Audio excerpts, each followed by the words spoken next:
ਸਮੁੱਚੀ ਸਾਧ ਸੰਗਤ ਤੇ ਇਸ ਮੋਰਚੇ ਦੇ ਅੱਜ 1.5 ਮਹੀਨੇ ਤੋਂ ਚੱਲ ਰਹੇ ਲਗਾਤਾਰ ਮੁੱਖ ਪ੍ਰਬੰਧਕ ਦੀਪ ਸਿੱਧੂ ਜੀ, ਉਹਨਾਂ ਦੀ ਸਮੁੱਚੀ ਟੀਮ, ਹਾਕਮ ਜੀ, ਸਮੁੱਚੀ ਸਾਧ ਸੰਗਤ, ਵਾਹਿਗੁਰੂ ਜੀ ਕਾ ਖਾਲਸਾ, ਵਾਹਿਗੁਰੂ ਜੀ ਕੀ ਫਤਿਹ। ਸਾਥੀਓ, 1.5 ਮਹੀਨਾ ਹੋ ਗਿਆ ਆਪਣੇ ਘਰਾਂ ਤੋਂ ਬੇਘਰ ਹੋਇਆਂ ਨੂੰ ਸਾਰਿਆਂ ਨੂੰ, ਔਰ ਇਸ ਮੂਵਮੈਂਟ ਦੇ ਵਿੱਚ ਜਿੰਨਾ ਕਿਸੇ ਕੋਲੋਂ ਵੱਧ ਚੜ ਕੇ ਯੋਗਦਾਨ ਪੈ ਰਿਹਾ, ਪਾਉਣ ਦੀ ਕੋਸ਼ਿਸ਼ ਹਰ ਬੰਦਾ ਕਰ ਰਿਹਾ। ਔਰ ਜਦੋਂ ਇਹ ਬਿੱਲ ਪਾਸ ਹੋਣਾ ਸੀਗਾ ਅਜੇ, ਤੇ ਦੇਖੋ ਮੇਰੀਆਂ ਗੱਲਾਂ ਹੋ ਸਕਦੀਆਂ ਕੌੜੀਆਂ ਵੀ ਹੋਣ, ਮੈਂ ਪਹਿਲਾਂ ਹੀ ਮਾਫੀ ਮੰਗ ਲੈਣਾ ਕਿ ਮੈਂ ਪਹਿਲੇ ਦਿਨ ਹੀ ਸਾਡੇ ਜ਼ਿਲ੍ਹੇ ਦੇ ਵਿੱਚ ਕਿਸਾਨ ਭਰਾਵਾਂ ਨੂੰ ਆਖਿਆ ਸੀਗਾ ਕਿ ਮੈਂ ਤੁਹਾਡੇ ਧਰਨੇ ਦੇ ਉੱਤੇ ਆਉਣਾ ਚਾਹੁੰਦਾ। ਜ਼ਰੂਰੀ ਨਹੀਂ ਕਿ ਮੈਂ ਤੁਹਾਡੀ ਸਟੇਜ ਦੇ ਉੱਤੇ ਚੜ੍ਹ ਕੇ ਬੋਲਾਂ, ਮਤਲਬ ਇੱਕ ਇਨਸਾਨ, ਇੱਕ ਸਮਾਜਿਕ ਮੇਰਾ ਫਰਜ਼ ਹੋਣ ਦੇ ਨਾਤੇ ਮੈਂ ਤੁਹਾਡੇ ਨਾਲ ਇਹ ਦੱਸਣਾ ਚਾਹੁੰਦਾ ਕਿ ਮੈਂ ਵੀ ਤੁਹਾਡੇ ਨਾਲ ਖਲੋਤਾ, ਚਾਹੇ ਇੱਕ ਆਮ ਨਾਗਰਿਕ, ਇੱਕ ਵੋਟਰ ਕਹਿਣ ਦੇ ਨਾਤੇ, ਇੱਕ ਪੰਜਾਬੀ ਹੋਣ ਦੇ ਨਾਤੇ। ਔਰ ਮੈਨੂੰ ਬੜਾ ਦੁੱਖ ਲੱਗਾ ਕਿ ਜਦੋਂ ਪ੍ਰਬੰਧਕਾਂ ਵੱਲੋਂ ਸਿੱਧਾ ਹੀ ਇਹ ਕਹਿ ਦਿੱਤਾ ਗਿਆ ਕਿ ਨਹੀਂ ਜੀ, ਸਿਆਸੀ ਬੰਦਿਆਂ ਦੀ ਤੁਹਾਡੀ ਲੋੜ ਨਹੀਂ ਹੈਗੀ। ਤੇ ਫਿਰ ਮੈਂ ਕਿਹਾ, ਮੈਨੂੰ ਉਸ ਤੋਂ ਬਾਅਦ ਬਥੇਰਾ ਮੇਰੇ ਸਾਥੀਆਂ ਨੇ ਕਿਹਾ ਕਿ ਆਪਣੇ ਆਪ ਹੀ ਚਲਾ ਜਾਣਾ ਚਾਹੀਦਾ, ਤੇ ਮੈਂ ਕਿਹਾ ਯਾਰ ਮੈਂ ਕੋਈ ਸੁਖਬੀਰ ਬਾਦਲ ਨਹੀਂ ਹੈਗਾ ਵੀ ਜਲੀਲ ਹੋਇਆ ਜਿੱਥੇ ਮਰਜ਼ੀ ਚੱਲ ਜਾਵਾਂ। ਉਸ ਤੋਂ ਬਾਅਦ ਕੱਲ ਮੈਨੂੰ ਦੀਪ ਬਾਈ ਦਾ ਫੋਨ ਆਇਆ, ਔਰ ਇਹ ਗੱਲ ਮੈਂ ਪਹਿਲੇ ਦਿਨ ਕਹੀ ਸੀਗੀ, ਜਿੰਨੀ ਮੇਰੇ ਕੋਲੋਂ ਆਪਣੇ ਮੰਚ ਦੇ ਉੱਤੇ ਆਵਾਜ਼ ਚੁੱਕੀ ਗਈ ਮੈਂ ਚੁੱਕੀ, ਜਿੱਥੋਂ ਤੱਕ ਮੇਰੇ ਕੋਲ ਬੋਲਿਆ ਗਿਆ, ਜੋ ਮੇਰੀ ਸੋਚ ਸਮਝ ਸੀ। ਜ਼ਰੂਰੀ ਨਹੀਂ ਕਿ ਮੈਂ ਹੀ ਠੀਕ ਹੋਵਾਂ, ਜਿੱਥੇ ਮੇਰੀ ਪਹੁੰਚ ਸੀ ਮੈਂ ਉੱਥੇ ਬੋਲਣ ਦੀ ਕੋਸ਼ਿਸ਼ ਕੀਤੀ ਤੇ ਬੋਲਿਆ। ਕੱਲ ਵੀਰ ਦਾ ਫੋਨ ਆਇਆ ਤੇ ਮੈਂ ਕਿਹਾ ਜੀ ਮੈਂ ਜ਼ਰੂਰ ਆਊਂਗਾ ਤੁਹਾਡੇ ਕੋਲ, ਕਿ ਦੀਦ ਯਾਰ ਦਾ ਈਦ ਤੋਂ ਵੱਧ ਸਾਨੂੰ ਚੰਨ ਈਦ ਦਾ ਚੜਿਆ ਤੇ ਕੀ ਚੜਿਆ, ਯਾਰ ਹੱਸ ਬੁਲਾਵੇ ਤੇ ਬੋਲ ਪਈਏ, ਪੱਲਾ ਨੱਸ ਕੇ ਫੜਿਆ ਤੇ ਕੀ ਫੜਿਆ। ਇੱਕ ਮੈਸੇਜ ਮਿਲਿਆ, ਮੈਂ ਆ ਗਿਆ। ਦੂਜਾ, ਕੱਲ ਮੈਂ ਰਸਤੇ ਦੇ ਵਿੱਚ ਲੁਧਿਆਣੇ ਰੁਕਿਆ ਸੀਗਾ, ਔਰ ਉੱਥੇ ਵੀ ਮੈਨੂੰ ਇੱਕ ਪੱਤਰਕਾਰ ਨੇ, ਇੱਕ ਨਹੀਂ ਬੜੀ ਵਾਰੀ ਜਿੱਥੇ ਜਿੱਥੇ ਵੀ ਕਿਤੇ ਹੋਰ ਮੁੱਦੇ ਦੇ ਉੱਤੇ ਵੀ ਬੋਲਦਾ, ਤੇ ਮੈਨੂੰ ਇਹ ਸਵਾਲ ਜ਼ਰੂਰ ਕੀਤਾ ਜਾਂਦਾ ਕਿ ਤੁਸੀਂ ਕਿਸਾਨਾਂ ਦੇ ਉੱਤੇ ਕਿਉਂ ਨਹੀਂ ਪਹੁੰਚੇ। ਮੈਂ ਕਿਹਾ ਜੀ ਮੈਂ ਘਰ ਬੈਠੇ ਵੀ ਆਪਣਾ ਫਰਜ਼ ਅਦਾ ਕਰ ਰਿਹਾ। ਤੁਹਾਡਾ ਮੈਨੂੰ ਪੁੱਛਦੇ ਕੋਈ ਗਿਲਾ, ਮੈਂ ਕਿਹਾ ਜੀ ਬਿਲਕੁਲ ਨਹੀਂ। ਮੈਂ, ਮੇਰਾ ਪਰਿਵਾਰ, ਮੇਰੇ ਵੱਡੇ ਵਡੇਰੇ, ਮੇਰੇ ਘਰ ਦੇ ਸਾਰੇ ਜੀ, ਮੇਰੇ ਨਾਲ ਦੇ ਸੱਜਣ ਮਿੱਤਰ, ਉਹ ਕਿਸਾਨਾਂ ਦੀ ਦਿੱਤੀ ਰੋਟੀ ਖਾਂਦੇ ਨੇ। ਫਿਰ ਮੇਰਾ ਇਹਨਾਂ ਨਾਲ ਗਿਲਾ ਕੀ ਹੋ ਸਕਦਾ ਕਿ ਜਿਸ ਕੀ ਖਾਈਏ ਬਾਜਰੀ ਉਸ ਕੀ ਭਰੀਏ ਹਾਜ਼ਰੀ। ਮੈਨੂੰ ਇਹ ਕਹਿਣ 'ਚ ਕੋਈ ਗਰੇਜ ਨਹੀਂ ਕਿ ਅਸੀਂ ਸਾਰੇ ਕਿਸਾਨ ਦਾ ਦਿੱਤਾ ਖਾਂਦੇ ਆ। ਜਿੰਨਾ ਮਰਜ਼ੀ ਕਿਸੇ ਕੋਲ ਪੈਸਾ ਹੋਵੇ, ਜਿੰਨੇ ਮਰਜ਼ੀ ਕੋ ਸੁੱਖ ਸਾਧਨ ਹੋਣ, ਜਿੰਨੀ ਮਰਜ਼ੀ ਦੌਲਤ, ਜੋ ਮਰਜ਼ੀ ਸਾਧਨ ਹੋਵੇ, ਪਰ ਜੇ ਕਿਸਾਨ ਅਨਾਜ ਪੈਦਾ ਹੀ ਨਹੀਂ ਕਰੂਗਾ ਤੇ ਅਸੀਂ ਲਵਾਂਗੇ ਕਿੱਥੋਂ? ਪੈਸੇ ਤੇ ਖਾਣੋਂ ਰਹੇ। ਸੋ ਮੈਂ ਸਾਰੇ ਕਿਸਾਨਾਂ ਦੇ ਅੱਗੇ ਆਪਣਾ ਸੀਸ ਝੁਕਾਉਣਾ, ਔਰ ਉਹਨਾਂ ਲਈ ਮੈਂ ਇਹ ਗੱਲ ਕਹਿਣਾ ਕਿ ਮੈਂ ਨੀਵਾਂ, ਮੇਰੇ ਮੁਰਸ਼ਿਦ ਉੱਚੇ, ਮੈਂ ਉੱਚਿਆਂ ਦੇ ਸੰਗ ਲਾਈਆਂ, ਸਦਕੇ ਜਾਵਾਂ ਉਹਨਾਂ ਉੱਚਿਆਂ ਦੇ ਜਿਨ੍ਹਾਂ ਨੀਵਿਆਂ ਨਾਲ ਨਿਭਾਈਆਂ। ਕਿਸਾਨਾਂ ਦਾ ਦੇਣ ਤੇ ਅਸੀਂ ਕੋਈ ਵੀ ਨਹੀਂ ਦੇ ਸਕਦੇ।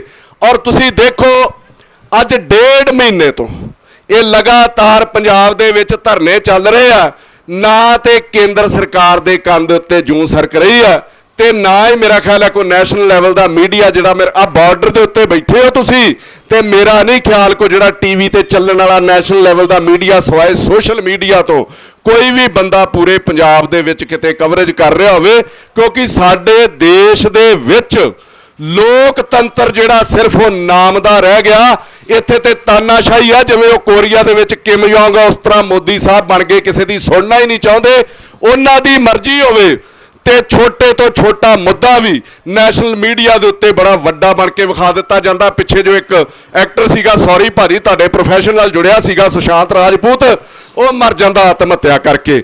ਮੈਨੂੰ ਨਹੀਂ ਪਤਾ ਉਹ ਨਸ਼ੇ ਨਾਲ ਮਰਿਆ, ਮੈਨੂੰ ਨਹੀਂ ਪਤਾ ਉਹ ਆਪਣੇ ਘਰ ਦੇ ਕਲੇਸ਼ ਨਾਲ ਮਰ ਗਿਆ, ਉਹ ਮਰ ਜਾਂਦਾ। ਤੇ ਮੇਰਾ ਖਿਆਲ ਹੈ 20-25 ਦਿਨ ਸੋਸ਼ਲ ਮੀਡੀਆ ਦੇ ਉੱਤੇ ਸੁਸ਼ਾਂਤ ਰਾਜਪੂਤ ਜਿਹੜਾ ਉਹ ਵਿਖਾਇਆ ਜਾਂਦਾ, ਹੋਰ ਕੁਝ ਨਹੀਂ ਵਿਖਾਇਆ ਜਾਂਦਾ ਵੀ ਫਲਾਣਾ ਡਰੱਗ ਲੈਂਦਾ, ਫਲਾਣਾ ਆਹ ਕਰਦਾ। ਸਾਡਾ ਤੇ ਅੱਧਾ ਪੰਜਾਬ ਡਰੱਗ ਲੈਣ ਡਿਆ, ਜੇ ਸੁਸ਼ਾਂਤ ਰਾਜਪੂਤ ਖਾ ਕੇ ਮਰ ਗਿਆ ਕੁਝ ਤੇ ਫੇਰ ਕਿਹੜੀ ਗੱਲ ਆ। ਆਹ ਧਰਨਿਆਂ ਦੇ ਉੱਤੇ, ਕਿੰਨੇ ਧਰਨਿਆਂ ਦੇ ਉੱਤੇ ਕਿਸਾਨ ਮਰ ਗਏ, ਕਿਸੇ ਨੂੰ ਹਾਰਟ ਅਟੈਕ ਹੋ ਗਿਆ, ਕਿਸੇ ਨੂੰ ਕੁਝ ਹੋ ਗਿਆ। ਕਦੀ ਕਿਸੇ ਨੇ ਖਬਰ ਵਿਖਾਉਣ ਦੀ ਕੋਸ਼ਿਸ਼ ਕੀਤੀ ਆ? ਤੇ ਜੇ ਬੰਬਈ ਦੇ ਵਿੱਚ ਉਹ ਹੀਰੋਇਨ ਹੈ ਕੰਗਣਾ ਰਣੌਤ, ਜੇ ਉਹਦੇ ਘਰ ਦਾ ਨਜਾਇਜ਼ ਘਰ, ਮੈਂ ਨਹੀਂ ਕਹਿੰਦਾ ਜਾਇਜ਼, ਚਲੋ ਕਿਸੇ ਦਾ ਤੋੜਿਆ ਉਹਦੇ ਉੱਤੇ ਕਿੰਤੂ ਪਰੰਤੂ ਕਰਨਾ ਚਾਹੀਦਾ, ਜਿਹੜੀ ਚੀਜ਼ ਦਾ ਨਕਸ਼ਾ ਪਾਸ ਨਹੀਂ ਜੇ ਉਹਨੂੰ ਤੋੜ ਦਿੱਤਾ ਤੇ ਉਹ ਵੀ ਮੇਰਾ ਖਿਆਲ ਹੈ ਬੜਾ ਵੱਡੇ ਤਰੀਕੇ ਦੇ ਨਾਲ ਨੈਸ਼ਨਲ ਮੀਡੀਆ ਦੇ ਉੱਤੇ ਵਿਖਾਇਆ ਜਾ ਰਿਹਾ। ਔਰ ਮੋਦੀ ਸਾਹਿਬ ਨੇ ਸਾਰੀ ਸਰਕਾਰ ਉਹਨੂੰ ਬਚਾਉਣ 'ਚ ਉਹਦੇ ਪੱਖ ਦੇ ਵਿੱਚ ਝੋਕ ਦਿੱਤੀ। ਔਰ ਲੋਕੀ ਬੜਾ ਮਤਲਬ ਲਿਖਦੇ ਨੇ ਸੋਸ਼ਲ ਮੀਡੀਆ ਦੇ ਉੱਤੇ, ਤਰ੍ਹਾਂ ਤਰ੍ਹਾਂ ਦੀਆਂ ਟਿੱਪਣੀਆਂ ਕਰਦੇ ਨੇ, ਇਹਨਾਂ ਨੂੰ ਕੋਈ ਸ਼ਰਮ ਨਹੀਂ ਆਉਂਦੀ। ਜਿਹੜੇ ਦਿੱਲੀ ਬਹਿ ਗਏ ਕਿ ਮਰਤੇ ਹੈ ਕਿਸਾਨ ਮਰਨੇ ਦੋ, वो कोई सुशांत थोड़ी है, उजड़ता है आशियाना उजड़ने दो, वो कोई कंगना का मकान थोड़ी है। इन्हों सिर्फ वो लोग दिसते ने, आ लोग ਜਿਹੜੇ ਅੰਨ ਪੈਦਾ ਕਰਦੇ ਆ, ਜਿਹੜੇ ਇਹਨਾਂ ਦੇ ਮੂੰਹ ਦੇ ਵਿੱਚ ਰੋਟੀ ਪਾਉਂਦੇ ਆ, ਇਹ ਲੋਕ ਨਹੀਂ ਇਹਨਾਂ ਨੂੰ ਦਿਸ ਰਹੇ। ਪਰ ਇਸ ਧਰਨੇ ਦੇ ਨਾਲ ਮੈਂ ਇੱਕ ਗੱਲ ਪੰਜਾਬੀਆਂ ਨੂੰ ਹੋਰ ਕਹਿਣੀ ਚਾਹੁੰਦਾ, ਮੈਨੂੰ ਤੇ 3-4 ਸਾਲ ਮਤਲਬ 7-8 ਸਾਲ ਹੋ ਗਏ ਬੋਲਦੇ ਨੂੰ, 3-4 ਸਾਲ ਤੋਂ ਤੇ ਮੈਂ ਬਹੁਤ ਮਤਲਬ ਜ਼ਿਆਦਾ ਸਰਗਰਮ ਹੋਣ ਦੀ ਕੋਸ਼ਿਸ਼ ਕੀਤੀ, ਬਹੁਤ ਦੇਰ ਕਰ ਦਿੱਤੀ ਅਸੀਂ ਸਾਰਿਆਂ ਨੇ। ਕੀ ਗੱਲ ਕੇਵਲ ਕਿਸਾਨਾਂ ਦਾ ਮੁੱਦਾ ਰਹਿ ਗਿਆ ਸਾਡੇ ਕੋਲ? ਇਹਨਾਂ ਤਰ੍ਹਾਂ ਤਰ੍ਹਾਂ ਸਾਨੂੰ ਮਾਰ ਦਿੱਤਾ, ਤਰ੍ਹਾਂ ਤਰ੍ਹਾਂ ਦੇ ਟੈਕਸ ਲਾ ਕੇ, ਤਰ੍ਹਾਂ ਤਰ੍ਹਾਂ ਸਾਡੇ ਹੱਕ ਖੋ ਕੇ, ਤਰ੍ਹਾਂ ਤਰ੍ਹਾਂ ਦੇ ਨਾਲ ਸਾਡੇ ਤੇ ਵਾਧੂ ਭਾਰ ਪਾ ਕੇ। ਔਰ ਸਾਨੂੰ ਲੋਕਾਂ ਨੂੰ ਆਦਤ ਪਈ ਹੈ ਕਿ ਜਦੋਂ ਮੇਰੇ ਉੱਤੇ ਭੀੜ ਬਣਦੀ ਹੈ ਤੇ ਮੈਂ ਉਦੋਂ ਬੋਲਣਾ ਸ਼ੁਰੂ ਕਰਨਾ, ਜਦੋਂ ਕਿਸੇ ਤੇ ਬਣਦੀ ਹੈ ਇੱਕ ਦੂਜੇ ਦਾ ਸਾਥ ਨਹੀਂ ਦਿੰਦੇ। ਔਰ ਲੋਕ ਕਹਾਣੀਆਂ ਸੁਣਾਉਂਦੇ ਨੇ ਇਹਨਾਂ ਦੇ ਬਾਰੇ ਕਿ ਸਾਨੂੰ ਲੋਕਾਂ ਨੂੰ ਸਮੇਤ ਮੇਰੇ ਜੁੱਤੀਆਂ ਖਾਣ ਦੀ ਆਦਤ ਪੈ ਗਈ। ਕਿ ਕਿਤੇ ਇੱਕ ਵਾਰੀ ਇੱਕ ਰਾਜਾ ਸੀਗਾ, ਉਹਨੇ ਜਨਤਾ ਦੇ ਉੱਤੇ ਟੈਕਸ ਲਾਉਣੇ ਤੇ ਜਨਤਾ ਨੇ ਬੋਲਣਾ ਹੀ ਨਾ। ਉਹਦੇ ਮਨ ਦੇ ਵਿੱਚ ਕਿਤੇ ਆਵਾਜ਼ ਉੱਠੀ ਕਿ ਯਾਰ ਮੇਰੇ ਤੋਂ ਬਾਅਦ ਤੇ ਜੇ ਕੋਈ ਹੋਰ ਤਾਨਾਸ਼ਾਹ ਆ ਗਿਆ, ਇਹਨਾਂ ਦੀਆਂ ਨਸਲਾਂ ਬਰਬਾਦ ਕਰ ਦੂਗਾ, ਇਹਨਾਂ ਨੂੰ ਤੇ ਤਬਾਹ ਕਰ ਦੂਗਾ, ਇਹਨਾਂ ਦੇ ਵਿੱਚ ਤੇ ਇਨਕਲਾਬ ਖਤਮ ਹੀ ਹੋ ਗਿਆ। ਤੇ ਉਹਨੇ ਉਹਨਾਂ ਦੇ ਉੱਤੇ ਹੋਰ ਟੈਕਸ ਲਾਤਾ ਵੀ ਅੱਜ ਬੋਲਣਗੇ, ਉਹ ਫਿਰ ਨਹੀਂ ਬੋਲਦੇ। ਤੀਜੀ ਵਾਰੀ ਫਿਰ ਹੋਰ ਤਰ੍ਹਾਂ ਤਰ੍ਹਾਂ ਦੇ ਟੈਕਸ ਲਾਉਂਦਾ, ਜਨਤਾ ਬੋਲਦੀ ਨਹੀਂ। ਉਹਦੇ ਨਾਲ ਨਾਲ ਕਹਿੰਦਾ ਯਾਰ ਇਹਨਾਂ ਲੋਕਾਂ ਦਾ ਤੇ ਜ਼ਮੀਰ ਹੀ ਮਰ ਗਿਆ ਤੇ ਗਾਂ ਕਿਤੇ ਮਤਲਬ ਕੰਮ ਹੀ ਖਰਾਬ ਹੋ ਜਾਣਾ, ਸਾਰਾ ਕੁਝ ਹੀ ਤਬਾਹ ਹੋ ਜਾਣਾ, ਮੇਰਾ ਤੇ ਰਾਜ ਹੀ ਤਬਾਹ ਹੋ ਜਾਣਾ ਜਦੋਂ ਮੇਰੇ ਕਿਤੇ ਬੱਚਿਆਂ ਨੇ ਰਾਜ ਤੇ ਬਹਿਣਾ ਵਾ। ਉਹਨੇ ਇੱਕ ਤਰੀਕਾ ਹੋਰ ਅਪਣਾਇਆ, ਉਹਨੇ ਕਿਹਾ ਜੀ ਇਹਨਾਂ ਕੋਲ ਟੈਕਸ ਦੇ ਨਾਲ ਨਾਲ ਜਿੱਦਾਂ ਟੋਲ ਟੈਕਸ ਹੈ ਨਾ ਸਾਡੇ ਆ ਲੱਗੇ, ਉਹ ਕਹਿੰਦਾ ਜੀ ਟੋਲ ਤੇ ਇਹਨਾਂ ਨੂੰ ਖੜੇ ਕਰਕੇ ਇਹਨਾਂ ਦੇ 4-4 ਜੁੱਤੀਆਂ ਮਾਰ ਕੇ ਤੇ ਗਾਂ ਨੂੰ ਭੇਜਿਆ ਕਰੋ। ਤੇ ਜਦੋਂ ਲੋਕਾਂ ਨੂੰ ਜੁੱਤੀਆਂ ਵੱਜਣੀਆਂ ਸ਼ੁਰੂ ਹੋ ਗਈਆਂ ਤੇ ਫਿਰ ਰਾਜੇ ਦੇ ਮਹਿਲ ਬਾਹਰ ਇੱਕ ਦਿਨ ਇਕੱਠ ਹੋ ਜਾਂਦਾ ਤੇ ਰਾਜਾ ਬੜਾ ਖੁਸ਼ ਕਿ ਯਾਰ ਮੇਰੀ ਜਨਤਾ ਜਾਗ ਗਈ ਆ, ਇਹਨਾਂ ਲੋਕਾਂ ਦਾ ਜ਼ਮੀਰ ਜਾਗ ਗਿਆ, ਕਿਤੇ ਨਾ ਕਿਤੇ ਇਹਨਾਂ ਨੂੰ ਅਕਲ ਆ ਗਈ ਆ। ਤੇ ਜਦੋਂ ਉਹਨਾਂ ਦੀ ਫਰਿਆਦ ਸੁਣਦਾ ਨਾ ਤੇ ਸਾਡੇ ਵਰਗੇ ਲੋਕ ਰਾਜੇ ਦੇ ਅੱਗੇ ਫਰਿਆਦ ਪਤਾ ਕੀ ਕਰਦੇ ਆ? ਉਹ ਕਹਿੰਦੇ ਮਹਾਰਾਜਾ ਸਾਹਿਬ ਕਿ ਅਸੀਂ ਟੋਲ ਤੋਂ ਲੰਘਣਾ ਹੁੰਦਾ ਤੇ ਦੇਰ ਬੜੀ ਹੋ ਜਾਂਦੀ ਆ, ਕਿਤੇ ਜੁੱਤੀਆਂ ਮਾਰਨ ਵਾਲਿਆਂ ਦੀ ਗਿਣਤੀ ਵਧਾ ਦਿਓ, ਟਾਈਮ ਨਾ ਮਾਰ ਦਿਆ ਕਰਨ ਤੇ ਟਾਈਮ ਨਾਲ ਚੱਲ ਜਾਇਆ ਕਰੀਏ। ਆਹ ਹਾਲਾਤ ਸਾਡੇ ਸਾਰਿਆਂ ਦੇ ਬਣਾ ਕੇ ਰੱਖ ਦਿੱਤੇ। ਜ਼ਮੀਰ ਮਰ ਗਿਆ ਸਾਡਾ, ਗੈਰਤ ਮਰ ਗਈ ਸਾਡੀ ਕਿ ਜਿਹੜੀ ਗਊ ਕਿਸੇ ਸ਼ੇਰ ਦੇ ਮੂੰਹ ਆ ਗਈ, ਉਹਦਾ ਮਾਸ ਵੀ ਨਹੀਂ ਤੇ ਉਹਦੀ ਖੱਲ ਵੀ ਨਹੀਂ। ਜਿਹੜੇ ਬਾਗ ਦਾ ਮਾਲੀ ਬੇਈਮਾਨ ਹੋ ਜੇ, ਉਹਦੇ ਪੱਤੇ ਵੀ ਨਹੀਂ ਤੇ ਉਹਦੇ ਫਲ ਵੀ ਨਹੀਂ। ਜਿਹੜੇ ਮਕਾਨ ਦੀ ਨੀਂਹ ਜਵਾਬ ਦੇ ਜੇ, ਉਹ ਦਿਨ ਵੀ ਨਹੀਂ ਤੇ ਉਹ ਪਲ ਵੀ ਨਹੀਂ। ਜਿਸ ਕੌਮ ਦੇ ਖੂਨ ਚੋਂ ਗਈ ਗੈਰਤ, ਉਹ ਅੱਜ ਵੀ ਨਹੀਂ ਤੇ ਉਹ ਕੱਲ ਵੀ ਨਹੀਂ। ਅੱਜ 1.5 ਮਹੀਨੇ ਤੋਂ ਧਰਨੇ ਦੇ ਰਹੇ ਆ। ਭਾਈ ਸਾਹਿਬ ਵੀ ਬੋਲ ਕੇ ਗਏ, ਮੈਂ ਪਹਿਲਾਂ ਹੀ ਮਾਫੀ ਮੰਗ ਲੈਣਾ ਕਿ ਧਰਨੇ ਕਿਹਦੇ ਖਿਲਾਫ ਦਿੰਨੇ ਅਸੀਂ? ਅਡਾਨੀ, ਅਬਾਨੀ, ਰਿਲਾਇੰਸ ਬਾਰੇ ਮੈਂ ਥੋੜੀ ਜੀ ਜਾਣਕਾਰੀ ਜਿੰਨੀ ਕਿ ਮੈਨੂੰ ਹੈ, ਜਿੰਨਾ ਕਿ ਮੈਂ ਪੜ੍ਹਦਾ, ਮੈਂ ਤੁਹਾਡੇ ਲੋਕਾਂ ਨਾਲ ਸਾਂਝੀ ਕਰਨੀ ਚਾਹੁੰਦਾ ਕਿ ਅੰਬਾਨੀ ਉਹ ਬੰਦਾ ਹੈ, ਆ ਗੂਗਲ ਦੇ ਉੱਤੇ ਸਰਚ ਮਾਰੋ ਨੌਜਵਾਨੋ, ਇਹਦੇ ਉੱਤੇ ਸਰਚ ਮਾਰ ਕੇ ਵੇਖੋ, ਦੁਨੀਆ ਦੇ ਪੂਰੀ ਦੁਨੀਆ ਦੇ 7ਵੇਂ ਨੰਬਰ ਦਾ ਅਮੀਰ ਆਦਮੀ ਹੈ। ਔਰ ਉਹਦੀ ਜਿਹੜੀ ਉਹਦੇ ਕੋਲ ਦੌਲਤ ਹੈ, ਜਿਹੜਾ ਉਹਦਾ ਕਾਰੋਬਾਰ ਘੁੰਮਦਾ, ਉਹਦੀ ਅਮਾਉਂਟ ਜਿਹੜੀ ਸੁਣ ਕੇ, ਉਹਦੀ ਰਕਮ ਸੁਣ ਕੇ ਵੀ ਤੁਹਾਡੇ ਰੌਂਗਟੇ ਖੜੇ ਹੋ ਜਾਣਗੇ। 6,53,237 ਕਰੋੜ ਰੁਪਏ ਦਾ ਕਾਰੋਬਾਰ ਹੈ ਰਿਲਾਇੰਸ ਦਾ। ਔਰ ਅਸੀਂ ਉਸ ਬੰਦੇ ਦਾ ਬਾਈਕਾਟ ਕਰ ਰਹੇ ਹਾਂ ਨਾ, ਅਸੀਂ ਬਾਈਕਾਟ ਉਹਦਾ ਕਰ ਹੀ ਨਹੀਂ ਸਕਦੇ। ਅਸੀਂ ਅਡਿਕਟ ਹੋ ਚੁੱਕੇ ਆ, ਅਸੀਂ ਨਸ਼ੇੜੀ ਹੋ ਚੁੱਕੇ ਆ ਰਿਲਾਇੰਸ ਦੇ। ਅਸੀਂ ਉਹਨੂੰ ਆਪਣੇ ਖੂਨ ਦੇ ਵਿੱਚੋਂ ਕੱਢ ਹੀ ਨਹੀਂ ਸਕਦੇ, ਕਿਉਂਕਿ ਸਾਡੇ ਘਰਾਂ ਦੇ ਵਿੱਚ ਕੱਲਾ ਪੰਪ ਤੋਂ ਤੇਲ ਨਹੀਂ ਆਉਂਦਾ ਇਹਦਾ ਅੰਬਾਨੀ ਦਾ, ਸਾਡੇ ਘਰਾਂ ਵਾਲੀ ਗੈਸ ਅੰਬਾਨੀ ਦੀ, ਪੈਟਰੋਲ ਪੰਪ ਇਹਦੇ। ਅਸੀਂ ਰਿਲਾਇੰਸ ਵਾਲੇ ਪੰਪ ਘੇਰੇ ਸੀ ਨਾ ਤੁਸੀਂ ਸਾਰਿਆਂ ਨੇ ਰਲ ਕੇ, ਤੇ ਬਾਕੀ ਜਿਹੜੇ ਪੰਪ ਆ ਉੱਥੇ ਰਿਫਾਈਨਰੀ ਚੋਂ ਤੇਲ ਵੀ ਉਹਦਾ ਹੀ ਆਉਂਦਾ। ਕਿਹੜੀ ਕਿਹੜੀ ਚੀਜ਼ ਬੰਦ ਕਰੋਗੇ? ਜੇ ਉਹ ਵੀ ਕਰ ਦਿਓ, ਮੇਰੇ ਕੋਲ ਵੀ ਸਾਧਨ ਨਹੀਂ ਸੀ ਬਚਣਾ ਗੱਡੀ ਆਉਣ ਨੂੰ, ਮੈਂ ਪੈਦਲ ਤੇ ਫਿਰ ਮੈਨੂੰ 15 ਦਿਨ ਲੱਗ ਜਾਣੇ ਸੀ ਇੱਥੇ ਆਉਂਦਿਆਂ। ਅੱਗੇ ਆ ਜਾਓ, ਰਿਲਾਇੰਸ ਦੇ ਸਟੋਰ ਖਾਣ ਪੀਣ ਸਾਰਾ ਉਹਦੇ ਐਡੇ ਐਡੇ ਵੱਡੇ ਸਟੋਰ, ਤੁਹਾਡਾ ਲੋਕਾਂ ਦਾ ਕਾਰੋਬਾਰ ਬੰਦ ਕਰ ਦਿੱਤਾ ਉਸ ਬੰਦੇ ਨੇ। ਇੰਨਾ ਤੁਹਾਡੀਆਂ ਜੜ੍ਹਾਂ ਦੇ ਵਿੱਚ ਆ ਫੋਨ ਫੜ ਕੇ ਨੈਟ ਚਲਾਉਂਦੇ ਹੋ, ਤੁਸੀਂ ਵੀ ਕਰਦੇ ਹੋ। ਇਹ ਫੋਨ, ਇਹ ਜੀਓ, ਇਹ ਨੈਟ, ਇਹ ਸਾਰੇ ਕੁਝ ਉਹਦੇ ਰਿਲਾਇੰਸ ਦੇ ਆ। ਕਿਹੜੀ ਕਿਹੜੀ ਚੀਜ਼ ਛੱਡੋਗੇ? ਦੂਜੀ ਚੀਜ਼ ਮੈਂ ਨੌਜਵਾਨਾਂ ਨੂੰ ਕਹਿਣਾ, ਬਾਈ ਜੀ ਵੀ ਫਿਲਮ ਇੰਡਸਟਰੀ ਤੋਂ ਨੇ, ਕਿ ਕਿਹੜੀ ਕਿਹੜੀ ਚੀਜ਼ ਛੱਡੋਗੇ? ਕੱਪੜੇ ਤੱਕ ਅੰਬਾਨੀ ਦੇ ਨੇ। ਆ ਮੈਂ 5-7 ਪ੍ਰੋਜੈਕਟ ਤੁਹਾਨੂੰ ਦੱਸ ਦਿੰਦਾ, ਨੌਜਵਾਨ ਬੜੇ ਖੁਸ਼ੀ ਪਾਉਂਦੇ ਨੇ ਨਾ।